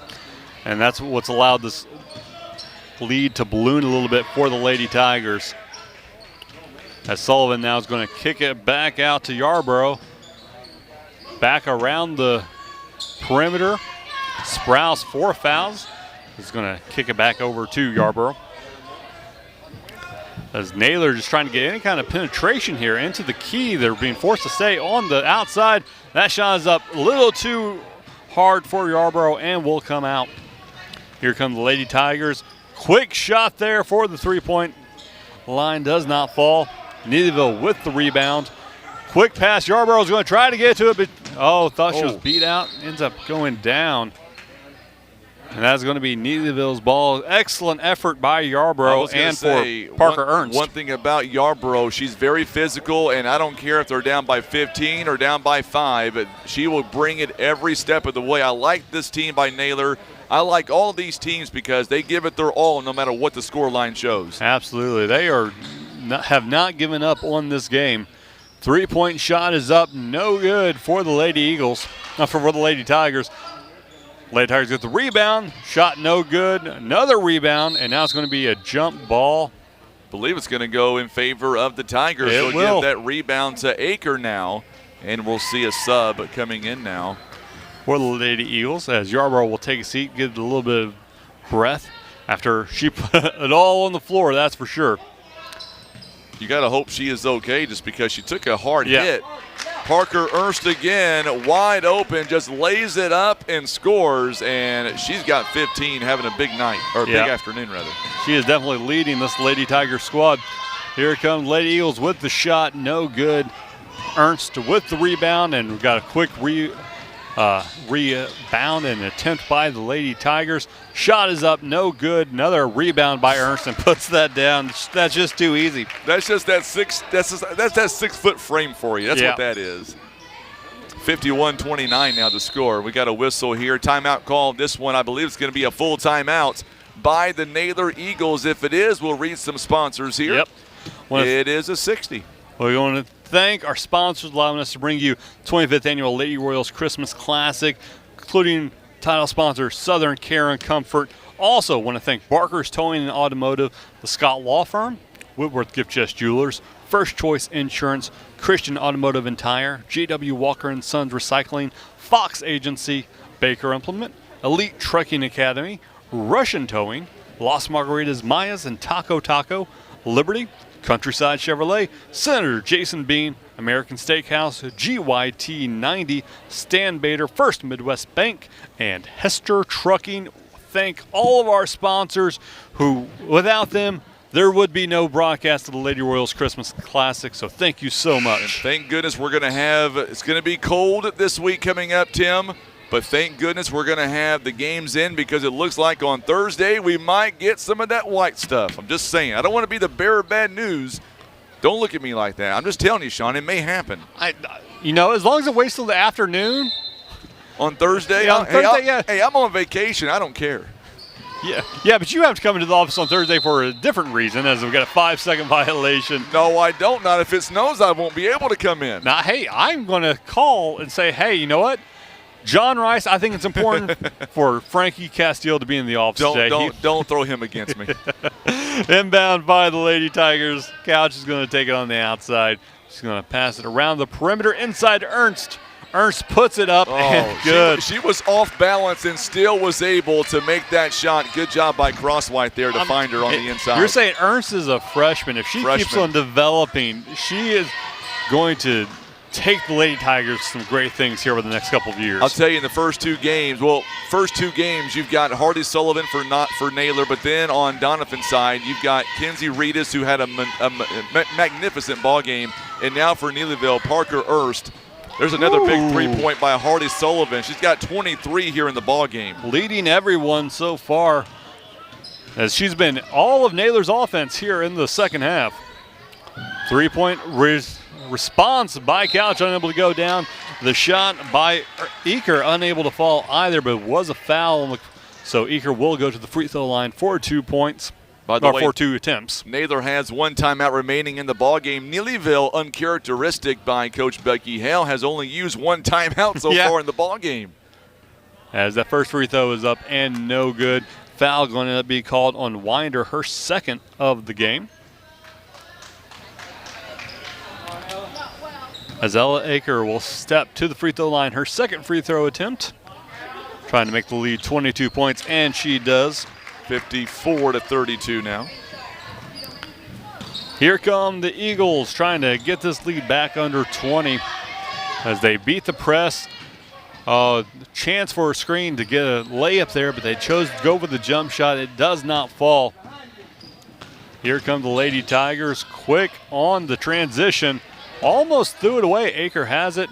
Going to pass it inside and then almost turn it over as two players are down on the court. As that shot goes up and falls, that is going to be Aker's third point of the fourth quarter, 13th point of the game, as Naylor almost turns it over again.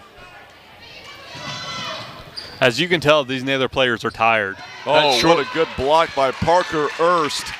Hardy Sullivan was unable to get much on the shot, and just all she did, Ernst just stood there and put her hands in the air. Yeah, this short bench is really now starting to come into play as the Naylor players are clearly tired here in the fourth quarter. But they're not giving up. They're not giving up, but you can tell they don't have the energy they had in the first half. No, you're right. Each team with 7 fouls here in the half. Neelyville is going to be called on Parker Erst. It'll be her third, team 7. First free throw is up and good. So that's Chloe Mitchell gets her second point. I've got her for 2 points anyway. That's what I have for. Right. No, I'm sorry, I only had her for 1 point. So she made a free throw earlier in the ball game. Yes, that's her second point. Yes, so we were both right. Okay. You say that again? I had her for 1 point in the first half. That was her second. That's not what I want you to say. I want you to say I was right. I've said it once. I will not say it again. 56-34 the score now. And I said we were both right. Oh, okay, gotcha. Include yourself in that category. Yeah. I like that. Was then outbounds pass for the Lady Tigers. Jump shot, little too hard on that. Naylor comes down with the rebound. Quick transition attempt by Yarborough. And then the shot goes up, but hits rims out. All of the rim, but does not fall for Winder. Tough day for her. She's not been able to get many shots to fall at all.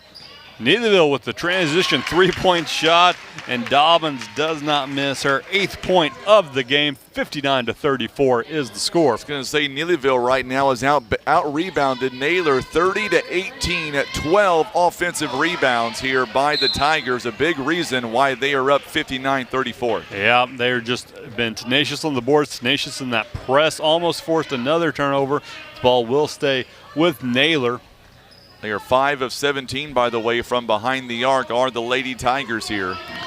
3:43 remaining here in the game as going to get a foul called. I think this one's going to be on Prince. Yeah, that's going to be that'll be her fourth foul. Her. Well, I thought that could have also been an offensive foul, which would have been Sprouse's 5th, but they said Prince didn't have her legs set, so it will be just a blocking call. Sprouse. 3 out of 4 in the free throw line here today until then. Yep. Misses that first. She's got 3 points for the game so far. So Prince takes a seat. Reese Dobbins will come in now. Sprouse going to take another attempt here. It is up and good. Her fourth point of the game, first of the fourth quarter. As the Lady Tigers have a 24-point lead, under 4 minutes remaining here in the fourth quarter. As Lady Tigers in no real hurry, just good with ball possession, looking for that open shot. Ella Eakins underneath the basket now, going to kick it back out. Now she has it at the corner. Nice dribble, puts the shot up, no good. Rebound by the Lady Tigers. That is Dobbins, and that falls, her 5th point of the game. 61-35 is your score. As the Lady Eagles press, I thought she walked. There it is. A walk by Cameron Mitchell. As 2 Lady Tigers will step in. So Addison Couch will take a seat.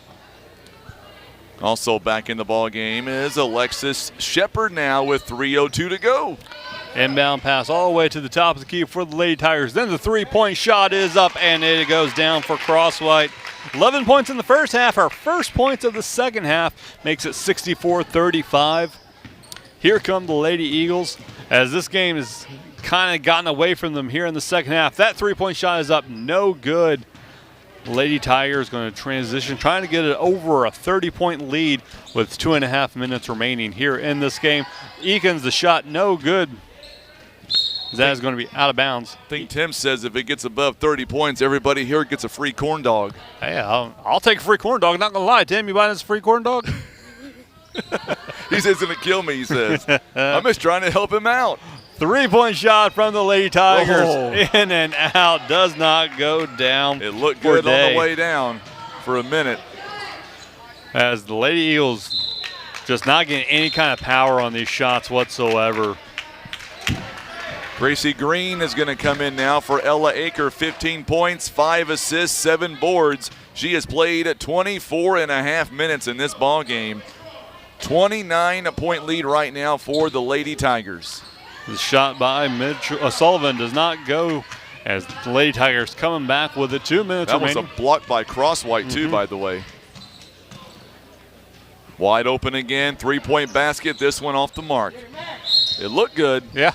Day has made a few attempts there from outside the three-point line. She really wants to get that three-point shot to fall. She only has 1 point on the game so far off the bench for the Lady Tigers. We are at 2 minutes remaining. 64-35 is your score. So Chloe Mitchell will go to the bench right now. Winder back in. And we're going to get a reach-in foul. Is it a carry or is it a foul? No, okay, they're going to call foul, yeah. On Shepard, I believe. Yep. Be a 1-and-1 coming up now. So in the next game, in case you're wondering, it was supposed to be, Sean, it was supposed to be Dexter and Cairo. However, Cairo could not come to the tournament, and we've got a replacement. It'll be the Doniphan JV team, and this JV team, I might add, have not lost a game in 4 seasons. It should be fun to watch. Yeah, it should be a very interesting matchup for the Lady Donuts JV. Foul on the inside on the shot. Going to be 2 free throws coming up for number 32 for the Neelyville Lady Tigers, Alexis Shepard. She steps to the line. The foul is going to end up being called on Sullivan. That goes down. So now the clock should start. It's a 30-point lead. There it goes. So it's a 30-point lead now as Shepard gets her first point. Make it turn. Oh, she misses that one. It does everything but go in. That ball wanted to drop, just couldn't find the opening of the rim. As that ball's thrown away, the clock is moving. 65-35 is your score. As Neelyville is just going to bring it down. No hurry whatsoever. Going to get to the second round. Day has it on the top of the key. Quick inbound pass stolen by Sprouse, and then we're going to get a foul called. That looks like it is going to be on Gracie Green, which would be her first foul of the game. So it's a double bonus foul now coming up here as the clock will continue to run. We're going to see some fresh jerseys coming in now. Neelyville getting everyone a little bit of playing time here. As Sprouse will take her first free throw. She has 4 points on the game so far. Free throw is short. Rebound by Yarborough is up and good. Her first points of the fourth quarter. It is now 65-37. Neelyville trying to find that opening against this Naylor defense. Going to put it off the Naylor's defender's leg. Will stay with Neelyville. Now since Naylor got it below 30, the clock has stopped. 16.9 seconds left. Be interesting to see how many minutes they put on the clock after this game to kind of get back on time. Well, the next game is scheduled to start in half an hour. Yep. It won't be 30 minutes. I bet they put 15 minutes on the clock instead of 10. I'm going to say 20 would be my guess. We'll see. As here comes Naylor trying to get his final points in the last 10 seconds of the game here. They are just going to turn it over, and that is going to do it. The last second heave. Neelyville gets the win over the Naylor Lady Eagles. Score Neelyville 65, Naylor 37, and Neelyville will now move on to the championship quarterfinals coming up on Monday. They'll play at 4:30. Naylor will play on Monday morning at 10:30. Coming up next, we'll feature Dexter and the Doniphan JV squad. That tip-off is coming up at around noon. All right, that's going to do it for this game. The Naylor led by Harley Sullivan. I think I got her first name wrong. Led by Sullivan there. No, I had it right. You got it right. I don't know why I thought that was wrong. As I said it, Sullivan had 23 points on the game. She was followed by, for the Naylor Lady Eagles, Zoe Sprouse with 4.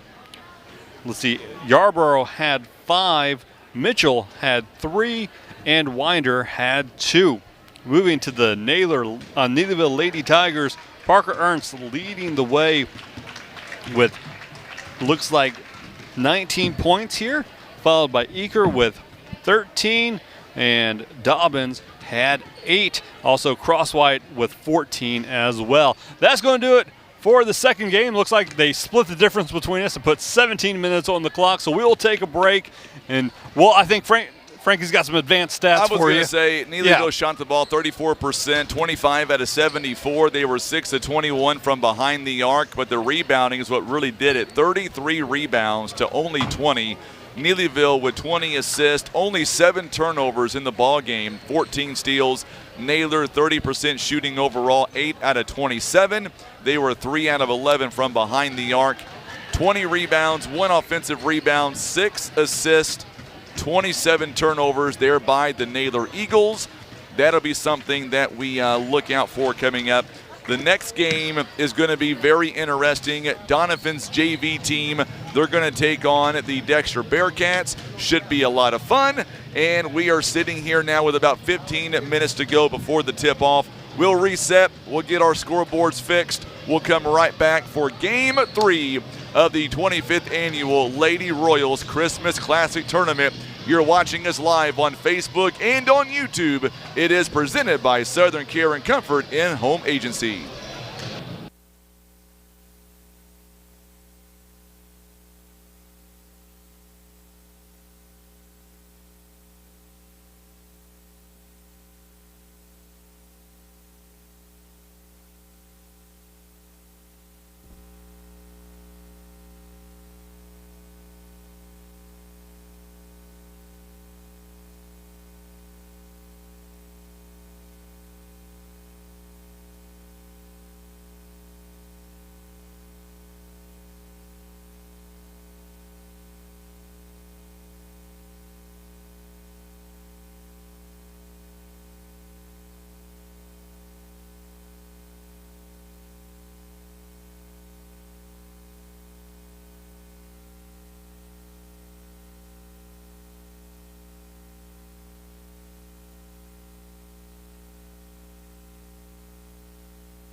All right, welcome back now. We are gearing up for Game 3 of the 25th Annual Lady Royals Christmas Classic Tournament. I'm Frankie Castile. Tim Hicks is doing a phenomenal job on the camera. Sean Mannon right here beside me doing a wonderful job here this morning in the first two games. We're going to throw things at him a little bit different, Tim. You ready for this, Tim? Here's what we're going to do. I told Sean that it's pretty simple to call play-by-play. He would agree. But we're going to throw in the scoreboard aspect of it now, so I want him to do the scoreboard for this game, and I'll help him out if need be. Hope you are enjoying this at home, whether you're watching us on Facebook or on YouTube. Make sure and let us know where you're watching from. I've done an awful job of getting the comments on YouTube. I'll be able to do that coming up today. We'll get to all the comments on YouTube, also on Facebook. Let us know where you are watching. It is Saturday morning here, about 11:42 rather. So now we're going to get a chance here to look at the Doniphan JV squad. They're going to take on the Dexter Lady Bearcats. And the Bearcats coming in, the overall number 2 seed in this tournament. And looking here at the Dexter Bearcats, looking at what they've been able to accomplish so far this season, a very good basketball team. They're being coached by Eric Seitz. You look over at the JV team of Doniphan, don't know a lot about them. Just because they weren't supposed to be in this tournament, they are here. We're so excited to have them. And a big shout out once again to Coach Adam Epps because of what he was able to do and allowing us to utilize his JV team.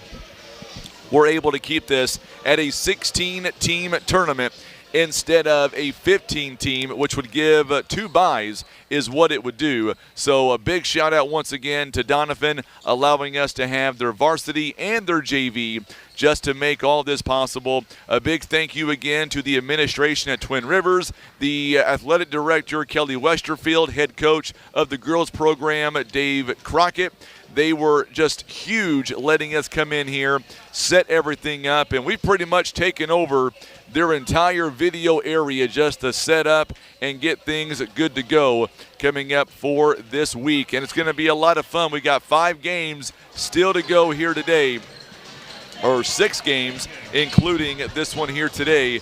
And then, of course, we've got 8 coming up on Monday, 6 on Tuesday, and 4 on Wednesday. Sean, we're going to get ready for the opening lineups in about 1 minute, 45 seconds. Of course, the winner of this game, this is the 2-seed matchup. Dexter taking on the 15, supposed to be Cairo, filling in by the Doniphan JV. They're inheriting that 15 seed. The winner will face the winner of the Kennett Twin Rivers matchup, which is going to finish off tonight at 7:30. The winner will play at 6 o'clock coming up on Monday. As it looks like Doniphan is heading to the bench, as is Dexter, so we're going to get ready for your starting lineups here for this first round match of the 25th Lady Royals Christmas Classic. We're going to go to Frankie Castile. I'm just waiting for the official Emily Joyner there at the scorer's table is supposed to look at me, and I'm waiting for her to give me the signal. I think she forgot about you. No, the clock is still going. She's not going to forget about little old me. She may forget about Tim, but not me.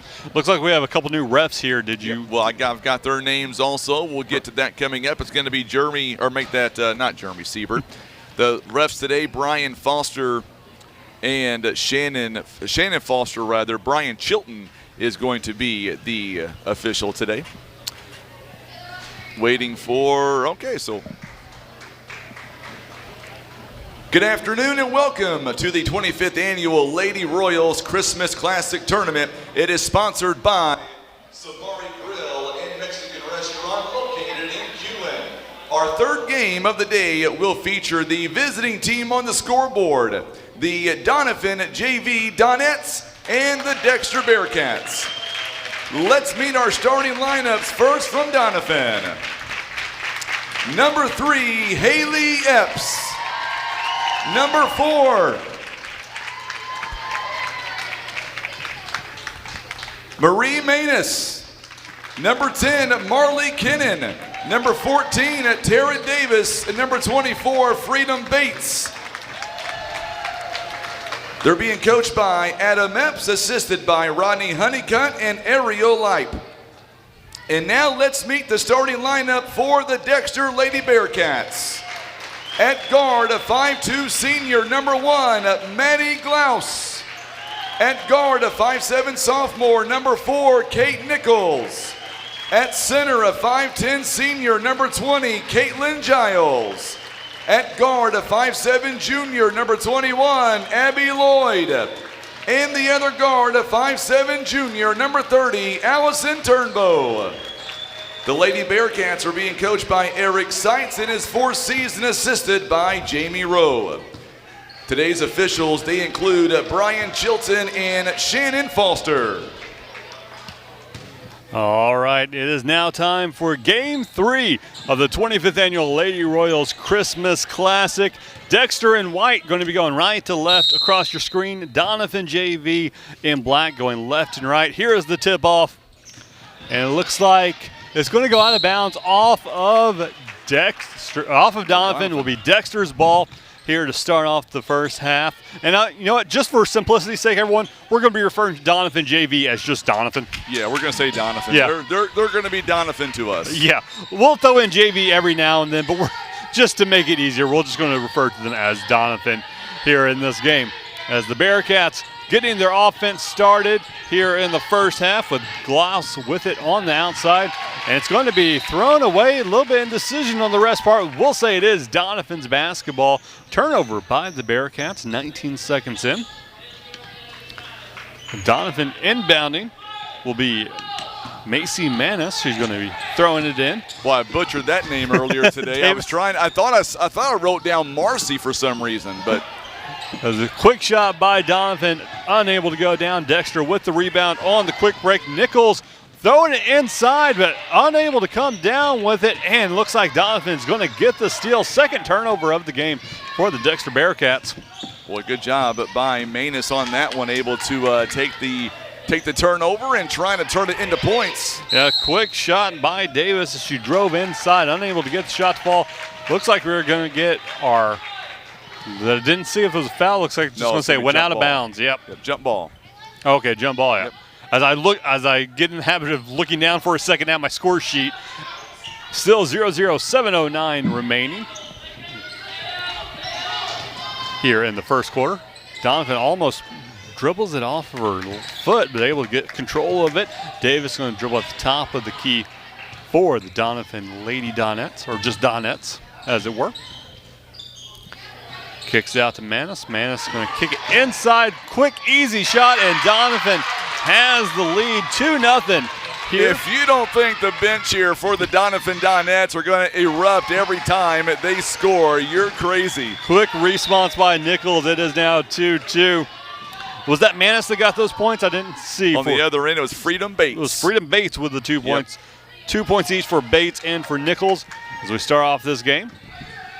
2-2 tie here in the early going. I like it. Yeah, but Doniphan was real shocked to get those first points, but Dexter responded quickly, opening down the court, and it looks like that ball was swatted. Will stay with the lady, or with the Donettes. Definitely a size disadvantage here as Allison Turnbow will get the block. Good job by Haley Epps. Of course, she is the daughter of Coach Adam Epps.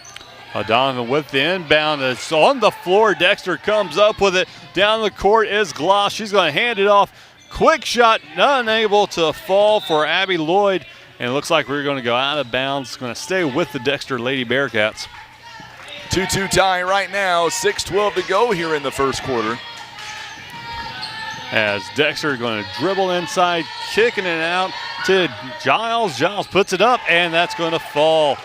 4 points for the Dexter Lady Bearcats. They take a 4-2 lead. 2 points each for Giles and Nichols here for Dexter. Doniphan trying to get through this defensive pressure from the Bearcats. Able to do it. Quick, easy shot, but just short-rimmed it a bit. Dexter with the rebound and the fast break. It is 3-on-2, and the shot up and the foul. That's going to be Nichols' 4th point. She's going to go to the free throw line to make it a 5-point game, 5:41 remaining. That foul is going to be on number 14 for the Doniphan JV. Tara Davis, her first foul. That shot is up, and it is good. Nichols adds her 5th point of the game. It is 7-2. Doniphan trying to find an opening through this Dexter pressure. Oh, and the steal and the quick response by Nichols. Oh, looks like she got fouled, and she did. That shot does not fall for Nichols, but it will. I think it's going to be on Tara Davis. If it is, it'll be number 2 on her. 2 quick fouls for Davis. And she's been the one responsible for stopping Nichols so far, and that's been a little bit tough to do for the Doniphan defense. I got to tell you, I know that Doniphan, or rather Dexter, the number 2 seed coming up in this year's tournament, but I got to tell you, man, hats off to Doniphan's JV for even giving it a go as we see Lily Knight checking in for the first time. Yeah, just 1 day's notice said, hey, you're going to be playing in the tournament. Not even a 12-hour notice. Yeah. So, hey, you're playing in the tournament tomorrow. Get ready. As the second shot does not fall for Kate Nichols. She has 6 points for the game. Here comes Doniphan. Manis has it, almost loses it, but hands it off to Haley Epps. You can tell the Doniphan JV just not quite as crisp as Dexter here early, as that pass goes sailing into the audience. Will be a turnover. It is 8-2 in favor of the Dexter Lady Bearcats here. Dexter shooting 75% here in the early going, 3 out of 4. They are 2 of 3 on the free throw line. You look at the Doniphan JV squad, they are shooting 20%. They are 1 of 5 at 3 turnovers here early on, as Turnbow is going to inbound for the Lady Bearcats. Excellent effort by Knight on the previous inbound attempt to force it out of bounds, unable to come down with it though.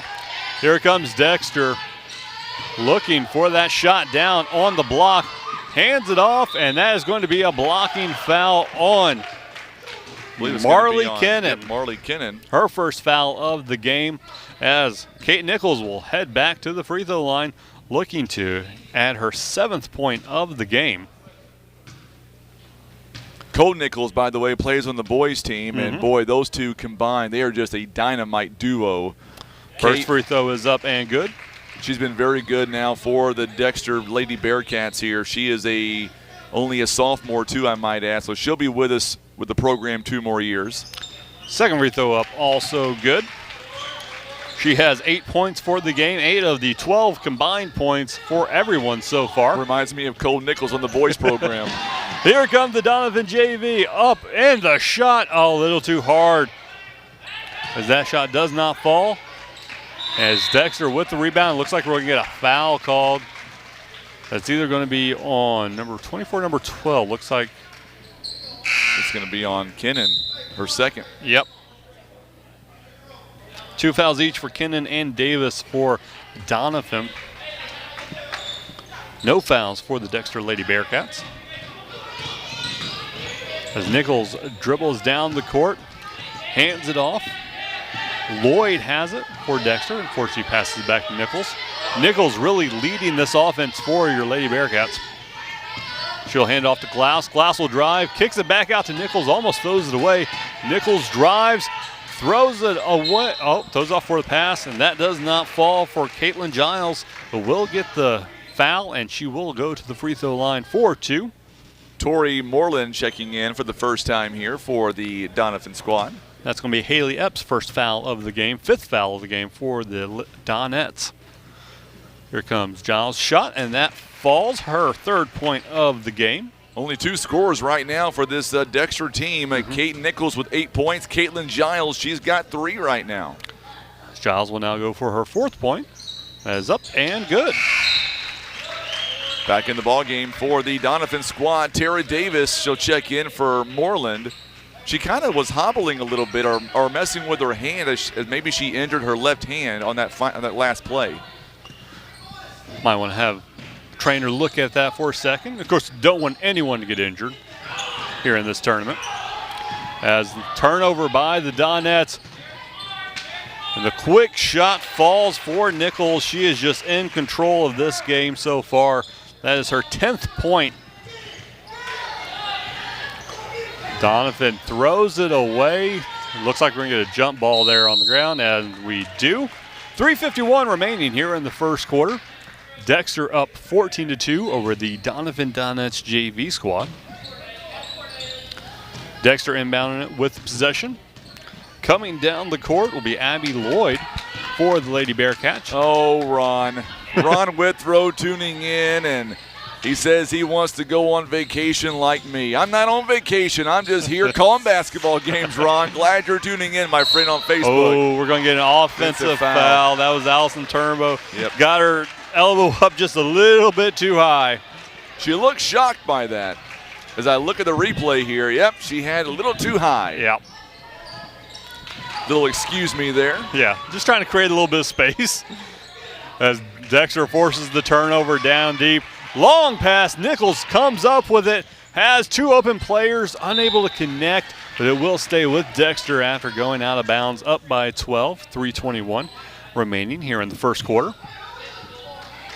You look at the overall percentages right now, 67% shooting right now by the Lady Bearcats. Oh, she got tripped up. A little bit, yeah. That was Caitlin Giles with the ball. Thought she had a free reign to the basket, ended up getting tripped up.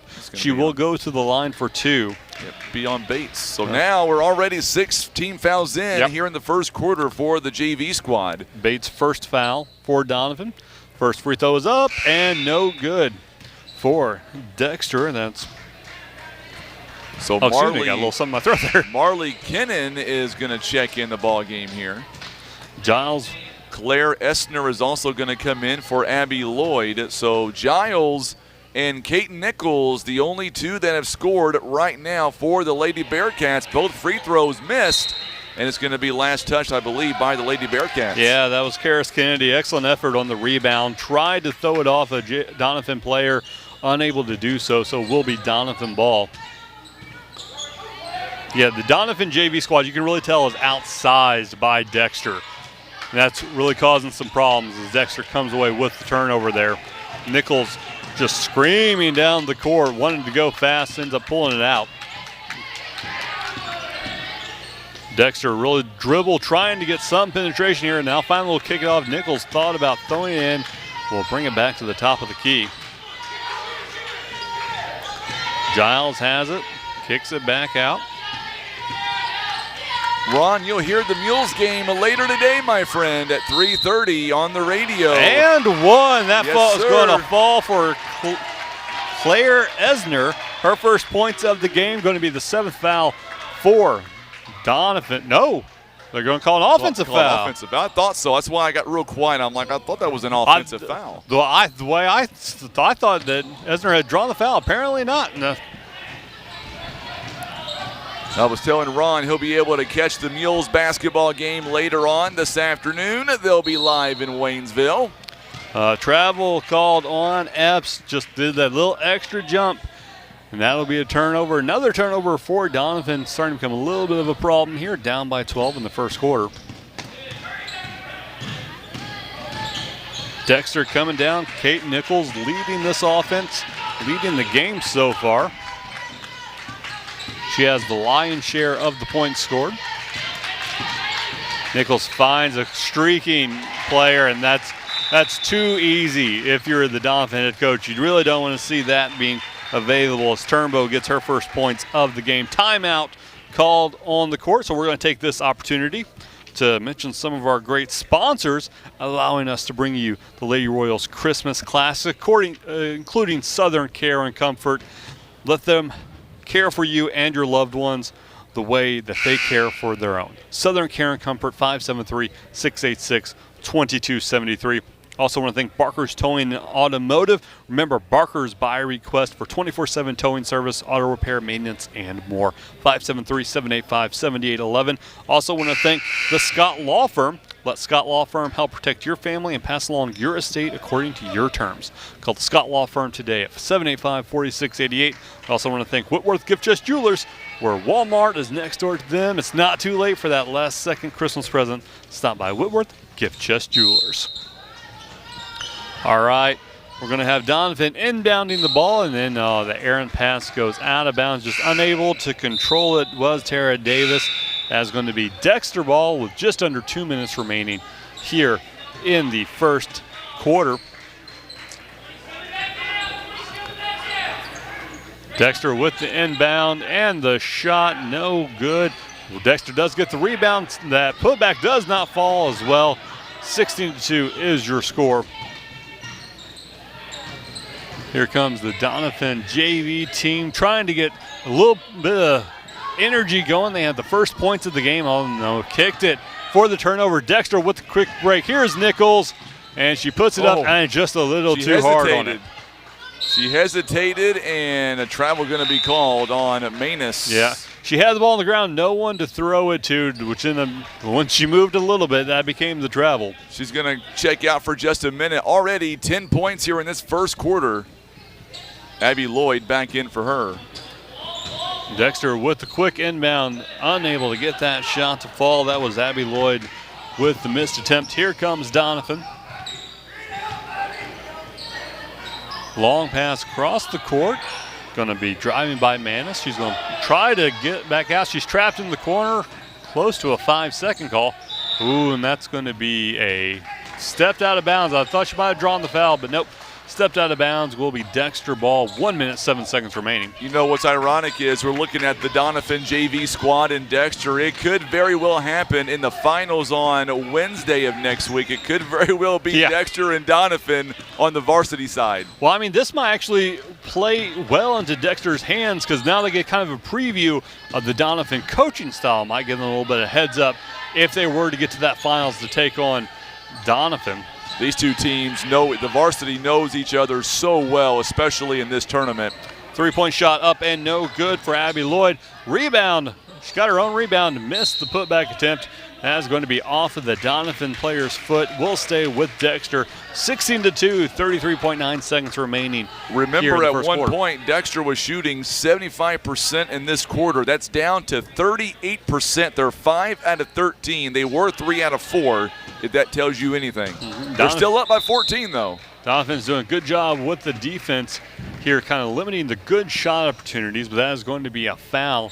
Looks like being called on Freedom Bates, which will be her second foul. 3 players with 2 fouls for Doniphan. Stepping to the line is Caitlin Giles.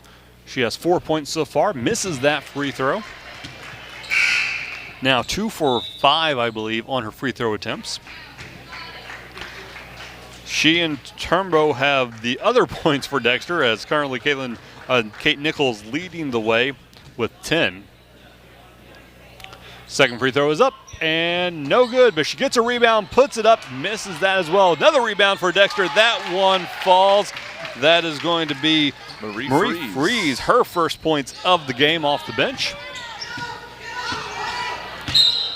And Doniphan travels with it. Tara Davis took a few too many steps between dribbles. It's going to be Dexter ball, 18-2 here, 17 seconds remaining in the first quarter. You know, I'm looking at the other side of this bracket, and I'm going to tell you right now, this Doniphan JV team, it's not going to surprise me at all if at some point this week, if they get a win here in this tournament. Dexter's just a whole nother animal. Yeah. And we got another it's going to be a travel called on number 5 for Dexter, Claire Esner. That'll be Doniphan's ball, 8 seconds remaining. As you know, that's something that the Dexter coach, Eric Seitz, is really going to want to clean up. No turnovers moving on in this tournament. Here comes Doniphan. Oh, got a quick pass over the middle, unable to fall. 5.7 seconds remaining. That just went off of Emily Johansson's arms. She's trying to corral that pass in. Dexter, 4 seconds remaining. 3. That inbound pass not going to fall, and that's going to be the end of the first quarter. Dexter is up 18-2 over the Doniphan JV squad. That is your first quarter here at the Lady Royals Christmas Classic Game 3. We want to wish some of our sponsors a big thank you for allowing us to do this tournament, including First Choice Insurance, their family protecting your family. Also, Christian Automotive and Tire. Find them at Business 67 South at the end of the 4-lane in Poplar Bluff, or call 573-785-0208. We also want to thank J.W. Walker & Sons Recycling, located just east of the Poplar Bluff Airport on Highway B. You can give them a call, 573-686-7840. We also want to thank Fox Agency. See Gail at Fox Agency, located located in the Executive Mall next door to the UPS store. Also want to say a big thanks to Baker Implement. Stop by Baker Implement on Highway B or call 573-785-9628. It's going to snow on Thursday. It is not going to snow on Thursday, Frankie. I'm just saying. It looks like it's going to, Sean. I know how much you enjoy the constant snowstorms. You know what? I'll be honest. I'd much rather it snow when the kids aren't in school, and also we're not going to be there on Friday, so we don't have to do school clothes. Not my son. Boy, he's going to be so disappointed. He wants it to snow during school hours, and he'll have none of it. First quarter comes to an end. Kate Nichols leading the way for the Dexter Lady Bearcats with 10 points. Caitlin Giles has 4. Allison Tumbo, Marie Fees have 2 each. 2 points also for Freedom Bates on the Doniphan side. As Doniphan has the ball here to start the second quarter. Trying to work around the outside. They got their only points on a fast break attempt where they located someone underneath the basket. Dexter coach. They're talking about how they need to go for that, and she gets it, puts her shoulder into it, and gets the points to fall. That's Allison Tumbo, first points of the second quarter, her 4th point of the game. Yeah, Turnbow really on that one. She really took it to the limit that time. One thing about this Doniphan JV team, a lot of fouls here in the early going, already at 7-2. On the 7-1 rather on the fouls. Thought it had a jump ball, but no, it's going to stay with Dexter after going out of bounds. 20-2 is the score. 7:04 remaining here in the first half. As timeout appears to have been called on the Doniphan side. We'll take a quick break. We'll be back more of the Lady Royals Christmas Classic here on today's Talk KWOC's Facebook page and youtube.com/RiverRadioPB.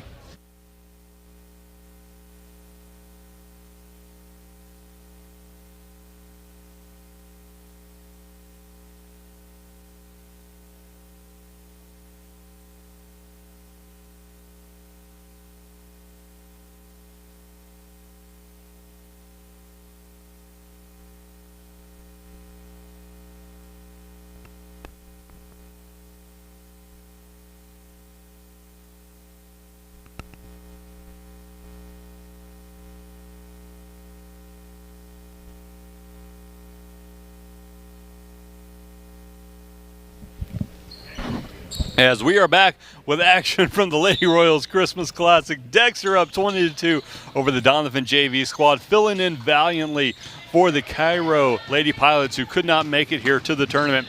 As Dexter comes down off the turnover, will keep the ball going right to left in white on your TV screen. I gotta say, you make fun of me because of what I do. I do a lot of ginger and lemon drops during these tournaments, and I forgot my lemon drops at home. I got ginger though, and you asked me, do you have any lemon drops by chance? Well, no, because I can start, because I don't call games very often, especially not 6 in a day. I hear you. So I was like, all right, I can start feeling a little bit in my throat. Let's get started. This as we get the foul called on Doniphan. That's going to be their 8th foul of the game. Looks like that is on Freedom Bates, her 3rd foul. Stepping to the line for the Dexter Lady Bearcats will be Caitlin Giles.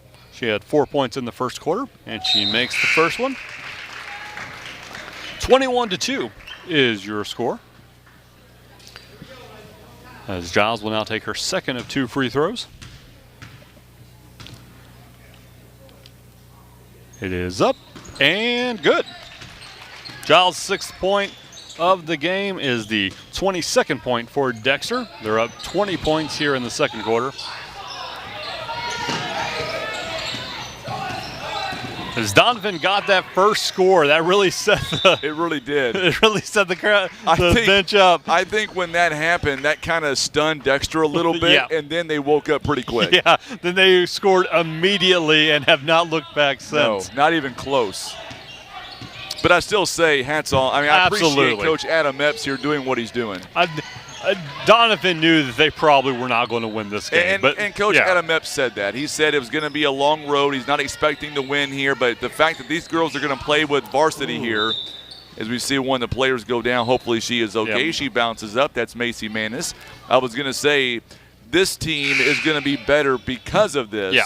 As Johansson will check in this one for Haley Epps. You get better by playing better teams. And they're playing one of the best teams in this tournament. It's only going to go well for them. Yeah, I'm also learning how to use our scoring system as that point goes down. Will be an extra free throw attempt coming up for Allison Turnbow. As she will go to the line, that foul is going to be called on Tori Moreland, her first foul of the game. I got news for you, Sean. You're doing a great job, man. Seriously, this is not easy doing it all by yourself. It's not. That falls for Turnbow. It's going to be her 5th point of the quarter, 7th point of the game. And I know what I go through on a ball game, how difficult things can be sometimes. I think the easiest job right now in this whole entire gym, I think Tim's got it going on over here. Yeah, he waves at us. They rope off an area for him. They give him a big TV monitor to got to look at. I mean, what else do you want? I think they might have brought him a pizza over there as well for him to enjoy. You got a pizza? My goodness. As Dexter has the ball up 25-2 here at Game 3 of the Lady Royals Christmas Classic. Free shot up and good. That's Abby Lloyd's first points of the game. 27-2 is your score. As the Dexter coach is upset about something. And he was letting the entire court know about it.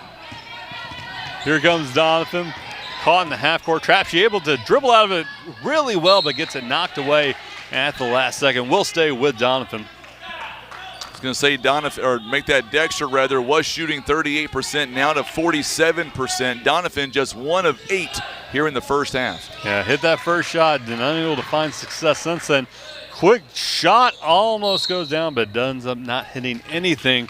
That's going to be a turnover. Going to go to the Dexter Bearcats. As Allison Turnbow will have it inbound. And that's Lloyd who will bring it down the court. Lloyd dribbles in, kicks it out, thought about a shot. Lloyd gets it back now. As Glaus decided not to shoot it. Oh, that was almost a great amount. Great save. Glaus has it, and we're going to get a foul. That was a fantastic save by Caitlin Giles to keep that in play.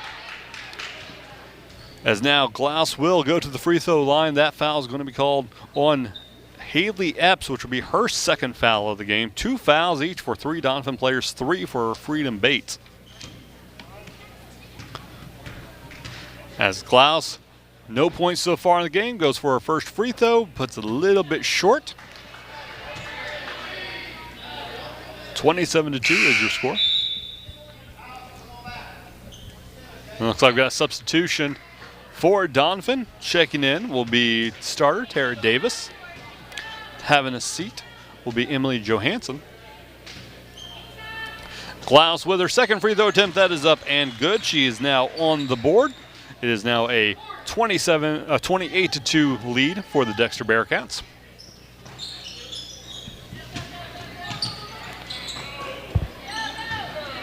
Here comes Doniphan looking for that first point of the 2nd quarter.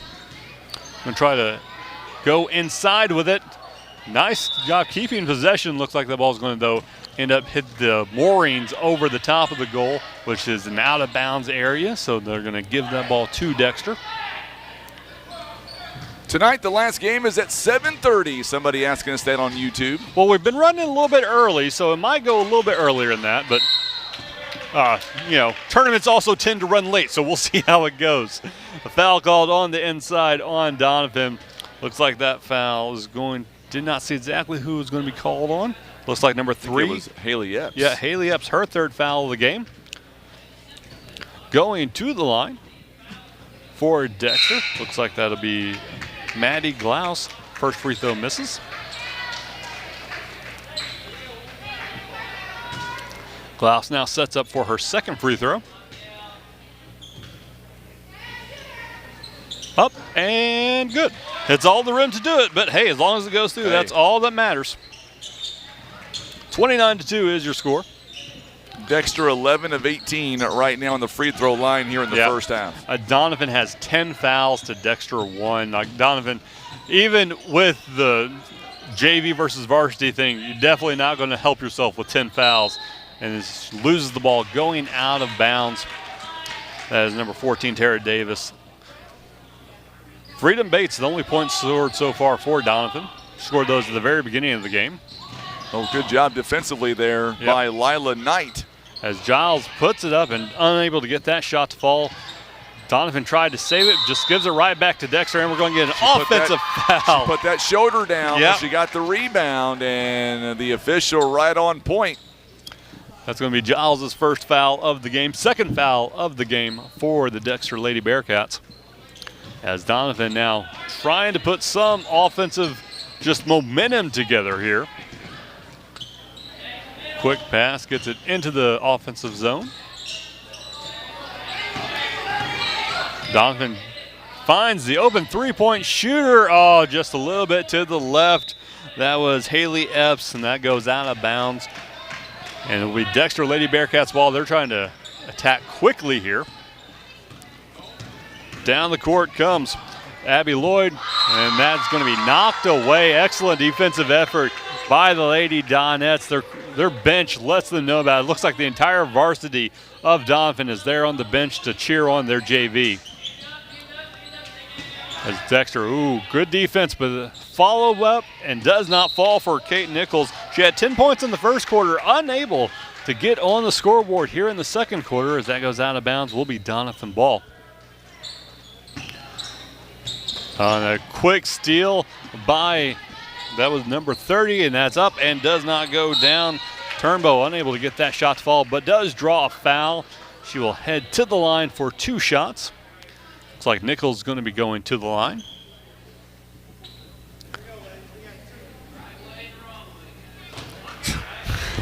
Her right plays in the wrong place. You can hear Coach Epps all the way up here on that one. That shot is up, does not fall. Looks like the foul was called on Macy Manus, which would be her first foul of the game. Coach Epps is a very good coach. He always cracks me up too, because he wants his team to be flawless in every respect. Second free throw is up and no good, as Nichols has gone cold after her white-hot first quarter. Here comes Doniphan trying to get this lead down a little bit, and we're going to get a, looks like double dribble called on the Doniphan Lady Donettes, or Doniphan Donettes as it were. Lady Bearcats have the ball, 3 minutes, 30 seconds left here in the first half. Nichols will have it off the inbound. Almost loses it, but does corral it back in. Nichols then will pass it. Dexter staying on the perimeter looking for that perfect pass. 2-3 defense being played so far by Doniphan. Now switching off to a man-to-man. Oh yeah, that's going to be a walk called on Karis Kennedy. She tried to drag that foot, but ended up just kind of dragged it, got off the ground again. It will be Doniphan ball, 3 minutes remaining.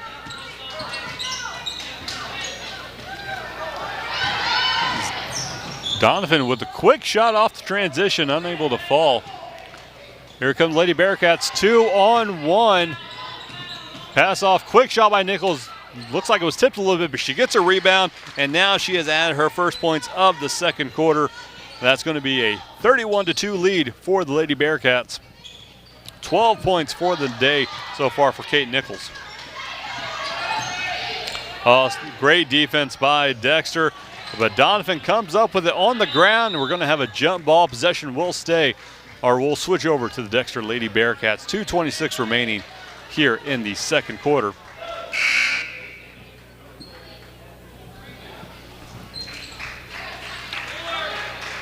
Couple changes for Doniphan, getting some fresh players on the court. That's Doniphan inbounded it, even though I believe it was Dexter's ball. Hats off to Doniphan for trying to make that. They had one official fooled. Yeah. I was thinking it was Dexter's ball, but quick inbound pass and shot is no good. That's Murray Fees tried to get that down. She's going to try it again. As that one goes up, that one does fall. That is for Caitlin Giles, her 4th point of the second quarter, 8th point of the game. Here comes Emily Johansson for the Lady Dons, or Donettes. I will stop saying Lady Dons at some point. Looks like we're going to get a foul called on Dexter, their 3rd foul of the first half. as Doniphan will take it from underneath the basket. Looks like that's going to be Nichols' first foul of the game.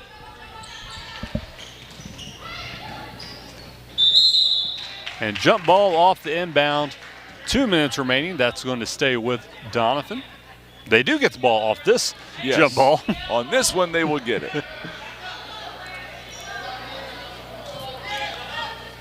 Dexter playing real tight defense, not allowing anything on the inside. Oh, ooh, nice move. Pump fake. Does not get the shot to fall. Tara Davis really deserved to get something on that with that great pump fake.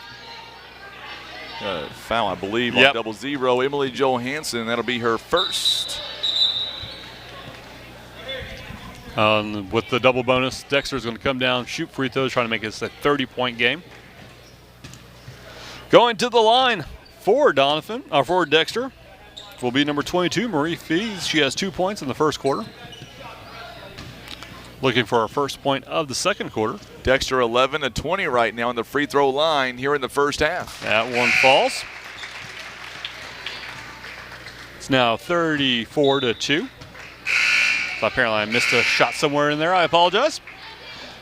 Avery Ackman going to check in for the first time. Also, Abby Lloyd is going to come in the ball game. Here comes the second shot by Fees.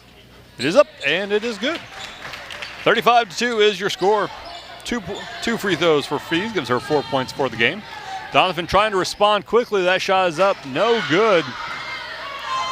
Phil Doniphan's trying to force things a little bit now.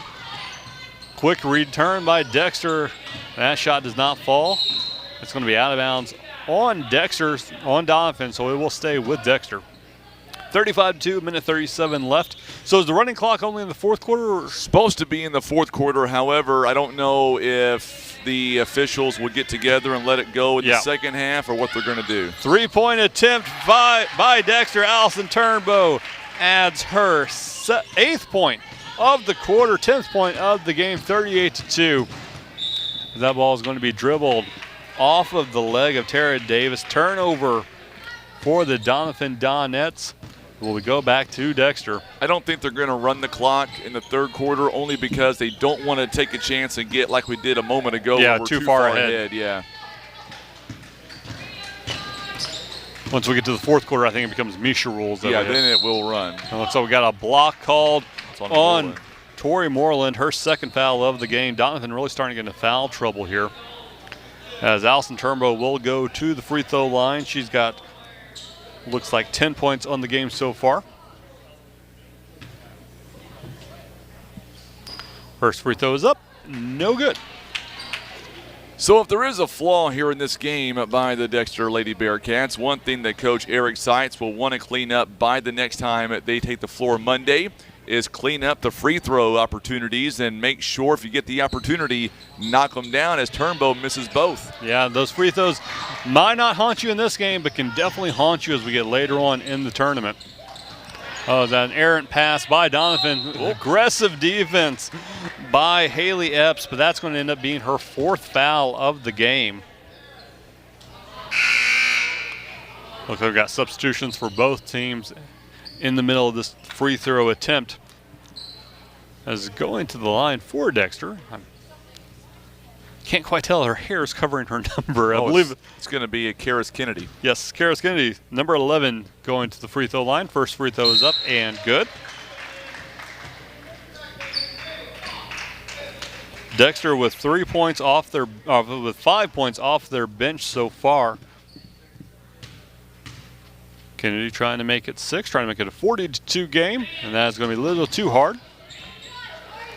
The ball is on the ground. Doniphan does have it. We'll come up with it. Just a minute remaining. Nice. Long. 4th foul of the half for the Dexter Lady Bearcats. Doniphan to inbound. And looks like we're going to get a 5-second violation. Dexter just was not let any opening happen. Doniphan could not get that ball in bounds. 46 seconds remaining. Dexter up by 37 here. The Doniphan JV squad Knew it was going to be a tough game, but I even bet they're surprised just by how tenacious Dexter has been on defense here. As the Bearcats not pressure anything, not going to put up a bad shot. They're good just to get into halftime with the final shot here. 24 seconds remaining. Doniphan now starting to put a little bit of pressure, maybe force Dexter into a mistake. There it is, steal. As that's going to keep on rolling. Oh, no. Oh, we've got a player. There she gets. Yeah. Thankfully able to get up. Yeah. I thought for a minute she was hurt, but it looks like she's able to get up. Looked like Macy Manis going for the ball, kind of stepped on it and rolled her leg over the ball. That could have gone very bad very quickly. We're glad that everyone is all right. Dexter going to get going down for the final shot. That's going to be the end of the first half. Dexter, Lady Bearcats up 39-2 over the Doniphan JV squad. Here at halftime, we'll take a break, be back with your stats, talk about our sponsors and more. Coming up, you're watching the Lady Royals Christmas Classic here on Facebook.com/Today's Talk KWOC and YouTube.com/River Radio PB. We'll be back in just a moment.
We are back here at halftime of the number 2 seed Dexter Lady Bearcats versus the number 15 seed Doniphan JV squad at the Lady Royals Christmas Classic. Here are your second half individual stats. Kate Nichols leading the way for the Dexter Lady Bearcats with 12 points, followed by Allison Turnbow with 10 and Caitlin Giles with 8. Turnbow led the second quarter with, looks like, 8 points. And for Doniphan, only score so far was Freedom Bates at the start of the first quarter. Those were her 2 points. Lots of foul trouble for Doniphan. Haley Epps with 4 fouls, Freedom Bates with 3, and then 3 other players have 2 fouls each. 1 foul each for 3 players on the Dexter Lady Bearcats side. All right, we want to take a minute to thank some of our great sponsors here, allowing us to bring you the Lady Royals Christmas Classic, including Elite Trucking Academy. Elite Trucking Academy offers professional CDL training in Poplar Bluff. To start your driving career, call ETA today at 714-9319. We also want to thank Russian Towing. When you need a tow this winter, remember it's Russian to the rescue, 785-6349. That's Russians to the rescue. Also want to thank Las Margaritas and Maya's, the Esquivel family, always proud to support high school athletics. They've been serving up the best Mexican food since 1997. Also want to thank Liberty, Sustaining Energy, and Water for Life, proud sponsor of the Lady Royals Christmas Classic. I want to thank Countryside Chevrolet, whether you're going to feed cattle in the field or heading to the hospital for a 12-hour shift. Countryside Chevrolet in Doniphan carrying on the family tradition. Jason Bean, got to thank him as well. He's wishing good luck to all the teams this year in the Lady Royals Christmas Classic. We'll take a break. We'll have more stats coming up next with your friend and mine, Frankie Castillo. Here at halftime, Dexter up 39-2 over the Doniphan JV squad at the Lady Royals Christmas Classic.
Welcome back here at the half as Dexter right now leading 39-2 over the Doniphan JV squad. But once again, a big shout out to Coach Adam Epps of the Doniphan Donettes, allowing his JV team to get in this tournament. We had an issue where one team could not make it, and they were able to come over here and be a part of this. So once again, a big thank you again to Coach Adam Epps in company. All right now the Lady Bearcats shooting 41% right now. They are 12 of 29, 1 of 4 from behind the arc, and 14 out of 26 on the free throw line. 18 rebounds. The Lady Bearcats with 8 assists right now in the first half, 10 steals at 7 turnovers. The big number though, 14 out of 26 on free throws here in the first half. Looking over at the Doniphan JV squad, they come out and they were able to score right off the bat, and that's when Dexter was able to really take over from that point forward. Doniphan is shooting 1 out of 13 overall at 8%. They were 0 of 2 from behind the arc, 9 rebounds here in the first half. Also 1 assist, 1 steal, 19 turnovers. And that's where we stand right now. 39-2 is the current score. Coming up in our next contest, I think this game coming up at 1:30 could very well be, at least in my mind, I think this next game could be maybe the game of the day to this point. You've got Portageville, you've got Kelly, both teams very similar, although on the height, you got to give Portageville their dues. We'll see what happens. That'll be our next game coming up later on today. But right now, we've got much more here with our half. It is the Bearcats right now leading 39-2 over the Donettes out of Doniphan. Yes, we want to thank everyone for joining us on Facebook, on YouTube. Remember to like, share, subscribe. Tell everyone you know, hey, I'm watching the Lady Royals Christmas Classic. It's a lot of fun. You need to join us as well. And be sure and comment and tell us exactly where you're watching from, who you're rooting for. And we want to hear from you. Are you giving more timeouts to teams? I didn't know more timeouts. The way I understood basketball is the timeouts reset at half. Is it different? They don't reset at half. That's only in football. Oh, okay. Yeah, you're giving more teams timeouts. They've only got 3 timeouts left. I'm going to tell the official what you're doing. They'll want to talk to you in the parking lot. All right, we'll take a quick break. We'll have more of the Lady Royals Christmas Classic second half coming up as Dexter, number 2 seed Dexter Lady Bearcats takes on the number 15 seed Doniphan Donettes JV squad. That's coming up next here on Facebook.com/Today's Talk KWOC and YouTube.com/River Radio PB.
All right, so we are getting ready for the second half to begin in just a moment. Man, we're having a great time here. A lot of folks tuning in on YouTube here.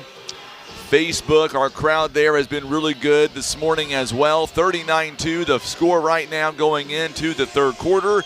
When we come back, Dexter will have the ball. Just to give you a heads up, we are anticipating that, I believe, honestly, that we should be able to get all these games in weather-free coming up this week.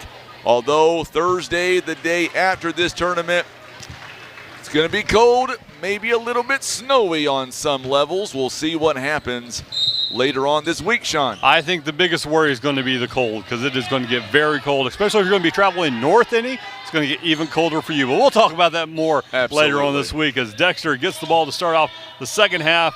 Going on a quick basket for the Dexter Bearcats, make it 41-2 as Caitlin Giles starts off the second half. Right where she left off in the first. She had 8 points in the first half. She's now tied for 10 with Allison Turnbow right behind Kate Nichols for Dexter. As here comes Doniphan trying to get something going as they were shut out in the second quarter. Does dribble the ball. Ooh, as that went off the face, it looked like of Abby Lloyd, but she took it like a champ. Didn't face her any. We're going to get a jump ball. Possession will stay with Doniphan. Boy, and it looks like we do have that running clock too, by the way. As Frankie's making confusion, we don't know. I'm assuming it goes back to what I said with before. The coaches, the coaches have had to got together and agreed, and I get it. Yeah. It's 41-2. I completely understand what they're doing. Coach Epps doesn't want to draw this out. No issue. So obviously, the next game is going to start at 1:30. So we're literally 55 minutes away from that. So I don't think we're going to put 15 minutes on the clock. No. I think it's going to be quite a bit more. And what we might do, actually, to be honest with you, what we may do after this game is we may cut this audio or the video feed and start a new one, just because you're allowed 8 hours on Facebook and YouTube. And if we've got to make 3 streams out of this, so be it. It goes a little bit better for archiving purposes, not to have longer streams to kind of break them up. So we'll do that. We'll probably do that, Tim, following this contest. We'll see how many minutes they give us. And if we have enough time, I think we'll be able to do that. Yeah. As Dexter unable to get any points there on their side of the court. Doniphan coming down with it. 6 minutes left. As Manus at the top of the key trying to get anything going. She's going to hand it off to Davis. Screen being set up but not taken by Doniphan. Oh, inbound pass was as Giles was mad at herself for not picking off that inbound pass. Davis going to kick it inside, and we're going to have a foul called. Looks like going to be called on Dexter. First call. Foul. I think it's going to be on Giles. Or Turnbow. Yeah, they called it on Turnbow. Her second foul of the game, first foul of the half for Dexter.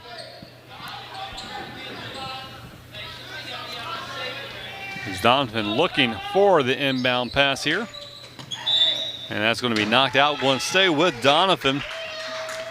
As Marley Kennan really wanted the ball there in the middle of the key, but did not get it. Davis finds the inbound pass. That's up, but no good. Shot will not fall for Freedom Bates. She's responsible for Doniphan's only point so far. As Dexter tries to force the ball inside. Giles gets it. Quick pass is up, and that is good. Excellent just vision by Giles to find Maddie Glaus for her 4th point of the game. 43-2 is your score. That ball is up off the top of the backboard. Quick pass, and that's going to be picked off by Dexter. Turnover by Doniphan. Quick transition. We're going to see a line change by Coach Eric Seitz. I think the varsity starters might be coming to an end here today. Yeah. Being up 43-2. Quick 3 by Nichols. She didn't want to go without another quick little 3-point shot. She saw everyone on the bench as well. Yeah, she knows that. She knows that this is probably going to come to an end as Nichols picks up a foul there. We might see. Yep, there they are. Yep. So the line change here by the Lady Bearcats. hats off to them. They played a great first half and part of the second quarter. And no reason to risk an injury, and anything can go wrong at any second. So I completely understand. Get the bench players a little bit of work. Let them kind of get into the game a bit. That extra experience is going to help because they're going to be needed as the Dexter moves forward in this tournament. Passing around by Doniphan. 2-point shot from the corner, unable to fall. Dexter gets the rebound. That's Claire Esner. And she throws that away, but Doniphan then responds by just giving her right back. 3:15 left here in the third quarter. 43-2 is your score. And you playing with your pen? Kind of. Yes. I turned around, and Frankie's sitting there just playing with his pen in his hands. Here comes the Dexter Lady Bearcats, up 43-2. Again, Doniphan JV squad is the one playing. We want to keep reminding this is not the varsity squad. The varsity won earlier today. JV filling in for Cairo, who could not make it to the tournament today. Screen set up by Dexter as they're playing a nice screen and roll, just not biting on any of these attempts. As Karis Kennedy has it on the outside. Dexter just keeps on passing it. Nice ball control here. Not wanting to force any shot. They have no real reason to, being up by almost 40 points.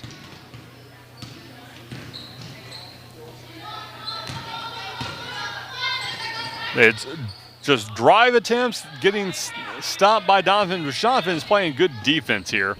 And there's going to be the shot for Dexter. Does not fall for Claire Esner. Dexter, Doniphan's going to have a chance for their 4th point here. Oh, it's knocked away. That's excellent defense, back check defense by Dexter. Karis Kennedy able to knock that away, but Doniphan gets it back. That's going to be up, and that's going to be a foul called on Marie Fees, which would be her 2nd foul of the game. 4th foul of the half for Dexter. Looks like we're going to get a timeout called by the Dexter Lady Bearcats coach, Eric Seitz. And while we have a chance, I want to remind everyone of our sponsors, American Steakhouse, second generation restaurant, just absolutely fantastic steak. They have pickup, curbside, dine-in, or try their buffet. It's American Steakhouse in Dexter. Give them a call, 624-8840. GYT 90, that's Grow Your Trophy 90, is a soybean oil deer attractant. Provides over 90 essential minerals to your deer herd. GYT 90 is the treat that deer can't resist. Go to GYT90.com or like them on Facebook. Also want to thank Stan Bader for residential and commercial and all types of wood trusses. Stan Bader has been building wood trusses for over 47 years. 328-4150 or contact them on Facebook. We also want to thank First Midwest Bank. Stop by one of the First Midwest Bank locations or visit them at www.onemidwest.com, member FDIC. We also want to thank Hester Trucking, available in Broseley. They're available for all your dump trucking needs, asphalt, rock, dirt, and haul and spread line. That is Hester Trucking. As Doniphan misses the free throw, that's Freedom Bates. She's responsible for the only point so far for Doniphan. Misses the first free throw. Here comes the second. It is up and no good. Dexter with the rebound. Excellent rebound by Marie Fees as she is coming down the court. Hands it off to Avery Ackman. Dexter has it.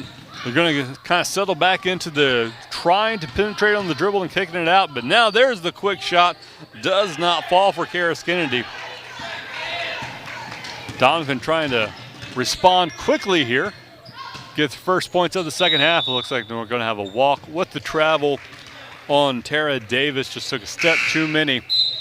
As checking in for the Lady Bearcats, for the Donettes, be Emily Johansson. It is 43-2 here in the third quarter. Here comes Lady Bearcats, quick on the transition, up and goes all around the rim. Does not fall, but does fall for Worley, which will be her first points of the game. Doniphan trying to respond, point up, and that falls for the Doniphan Lady Donettes. 4th point of the game. That is the first points for Macy Manis. 5 seconds remain. Dexter going for the last shot of the third quarter, and that's going to be a foul called at the end of the third quarter. That's going to be on Haley Epps, which if so will be her final foul of the game.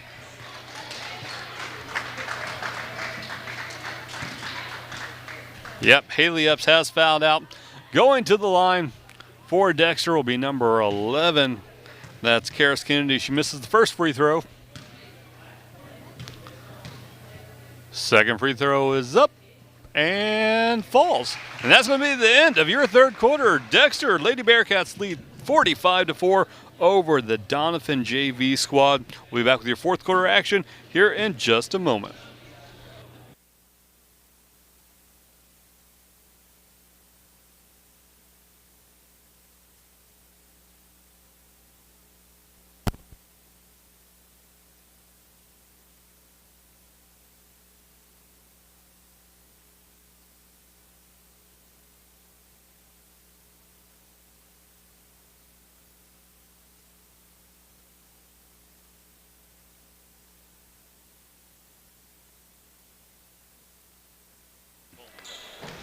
All right, we are back with fourth quarter action here at the Lady Royals Christmas Classic. The Dexter Lady Bearcats are up 46-4 over the Doniphan JV squad. As the Doniphan player there goes down, looks like she's okay though.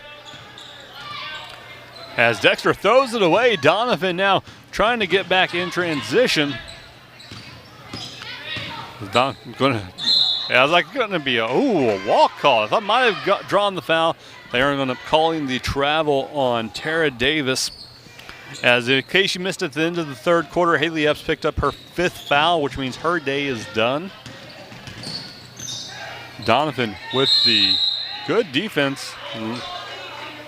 I thought might have called her for the jump ball, but nope, going to be a foul called. Looks like it's going to be called on Freedom Bates would be my guess. And it is. That will be her fourth foul of the game. Dexter with quick shot, and it goes down. That's Worley with her fourth point of the half.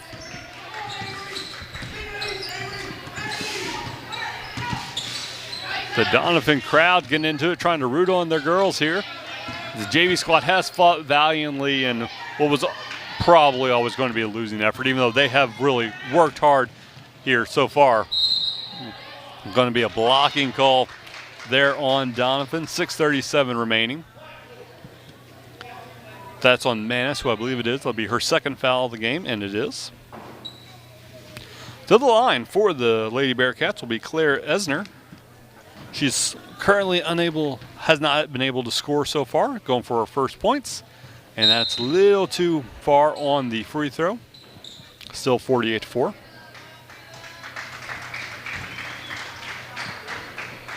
As Doniphan will make a sub, as Freedom Bates will have a seat. Here comes the second free throw. It's up and just a bit short. Dexter gets the rebound though, but it's knocked away. Avery Ackman is going to come up with it and pass it around. Ackman has it, will drive, throw it across the court. It's going to end up in Karis Kennedy's hands. She's going to pass it back out to Esner. Esner drives, kicks it back out, and the three-point shot is good off the backboard. 51-4 is your score. That three-point shot is Karis Kennedy's, her fifth point of the game. And that falls for Doniphan. They've now gotten their lead up to 6. Tara Davis, that last jumper there, just went right down the lane and nobody blocked out, and she was able to put up 2 points. Good job by her. Absolutely. Davis able to get her first points of the game. You know, the Dexter coach is kind of sitting down and watching because he's going to have to, kind of rely on these bench players as this tournament goes on. He's going to be wanting to see a little bit better defense from them continuing on in the tournament. Dexter gets a rebound but throws it away down on the ground. Looks like we're going to get a jump ball called, and it looks like we'll stay with Doniphan. 4.5 minutes remaining. Dexter up 51-6. Coming up after this, we got another great matchup on the way. That is going to be Portageville and Kelly, 8 seed versus the 9 seed. That's on the way in the next game. As the fast break for Dexter does not fall. They do get the rebound. That shot does not fall. Another rebound does not fall. Dexter got maybe a little too far underneath the basket, kept on putting it off the bottom of the rim. Will be a jump ball, which will stay with the Lady Bearcats. Claire Esner will take it out underneath the basket. 4 minutes remaining here with the running clock in the fourth quarter. As I smell some popcorn, which would really be a bad idea for me to eat right now trying to be on air. But man, it does smell good here in the gym, that's for sure. As Dexter tries to get some sort of offense going, they've kind of gone cold. Only 5 points here in the fourth quarter so far. It's a great steal by Manis. She's going to come down, loses it though, but gets it back. Will give it off to Johansson. Johansson drives and is going to kick it back out to Davis. Davis puts up the shot, and it's going to go down, plus the extra free throw coming up. No, they said it was on the floor, so I'm going to have to take those points away. I apologize. Oh, no, they are keeping it. Well, we pointed to the floor at first. I thought that they said it happened on the floor, but nope. And that shot's going to be up and good. As Davis adds 3 points to her total.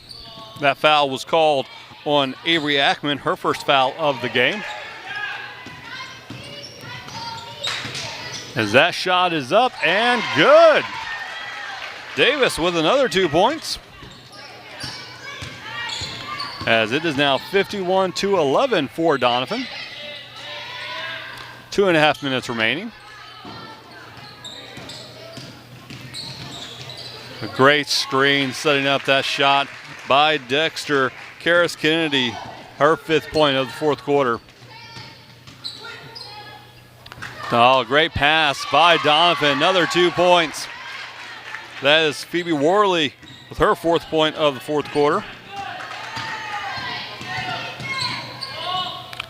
Dexter drives, I think we'll get fall. Looks like we're gonna get ball out of bounds. 2 minutes remaining here in the fourth quarter. Dexter up 53-13. The sub's gonna be coming in for Doniphan as Freedom Bates will be checking back into the game. Tara Davis exploding here in the fourth quarter. She has 7 of Doniphan's total 13 points.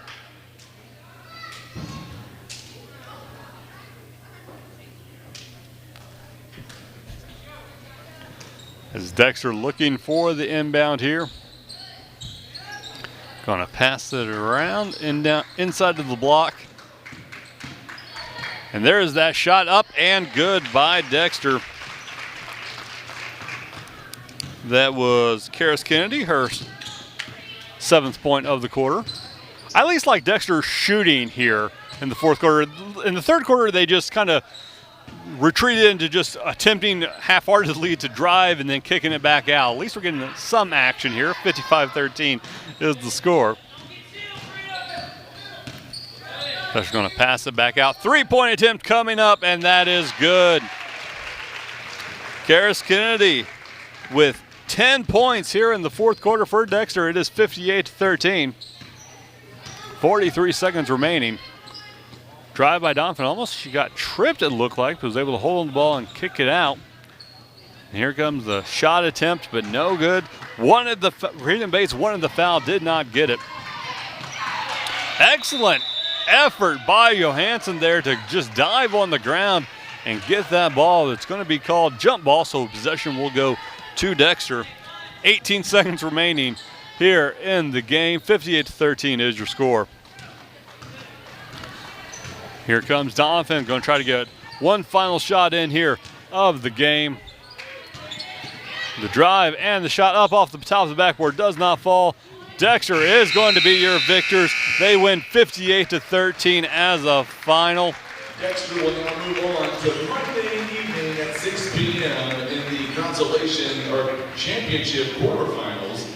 Doniphan will now play at 1:30 on Monday. Coming up next, it'll be an 8-9 matchup. Portageville takes on Kelly. Tip-off is coming up in just a few moments. As we will take a break, be back with your final stats here as Dexter picks up the win 58-13 over the Doniphan JV squad. We'll be back here in a couple minutes. on Facebook.com/Today's Talk KWOC and YouTube.com/River Radio PB.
That's going to be the third game of the Lady Royals Christmas Classic in the books. Dexter with the win, 58-13 over the Doniphan JV squad.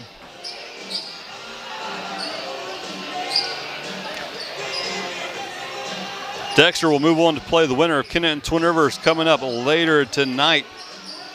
All right, now we're going to have a look at your stats from that game. Leading the way for Doniphan, Tara Davis put in 7 points in the fourth quarter, leading the way. 3 other players had 2 points. For Dexter, 12 points by Karis Kennedy and Kate Nichols, 10 points by Caitlin Giles and Allison Turnbow leading the way. It was a real physical affair, lots of fouls on Doniphan's side, less so on Dexter. But hey, Doniphan JV put forth a fantastic effort here on short notice. All the credit in the world to them. And we'll be seeing them coming up as they'll play the loser of that Kennett Twin Rivers game coming up on Monday.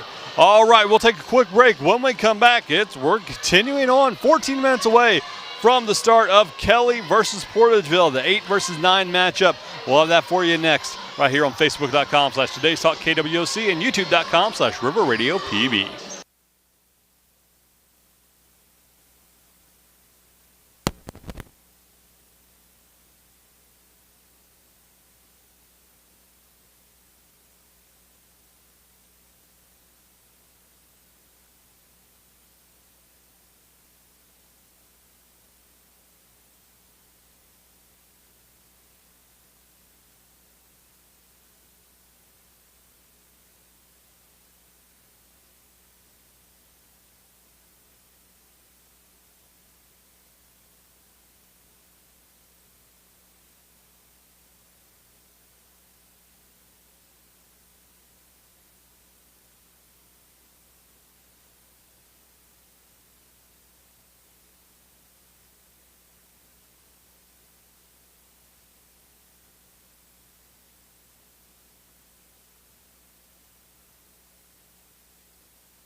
All right, so what we're going to do is we're going to end the current stream right now on Facebook and YouTube. We've got about 6.5 minutes to go before the start. Tim is going to restart a new stream, so you'll be able to still watch us on Facebook and on YouTube. If you're on YouTube, you'll have to stop watching this stream and go to our new stream that we're going to start in about 2 minutes.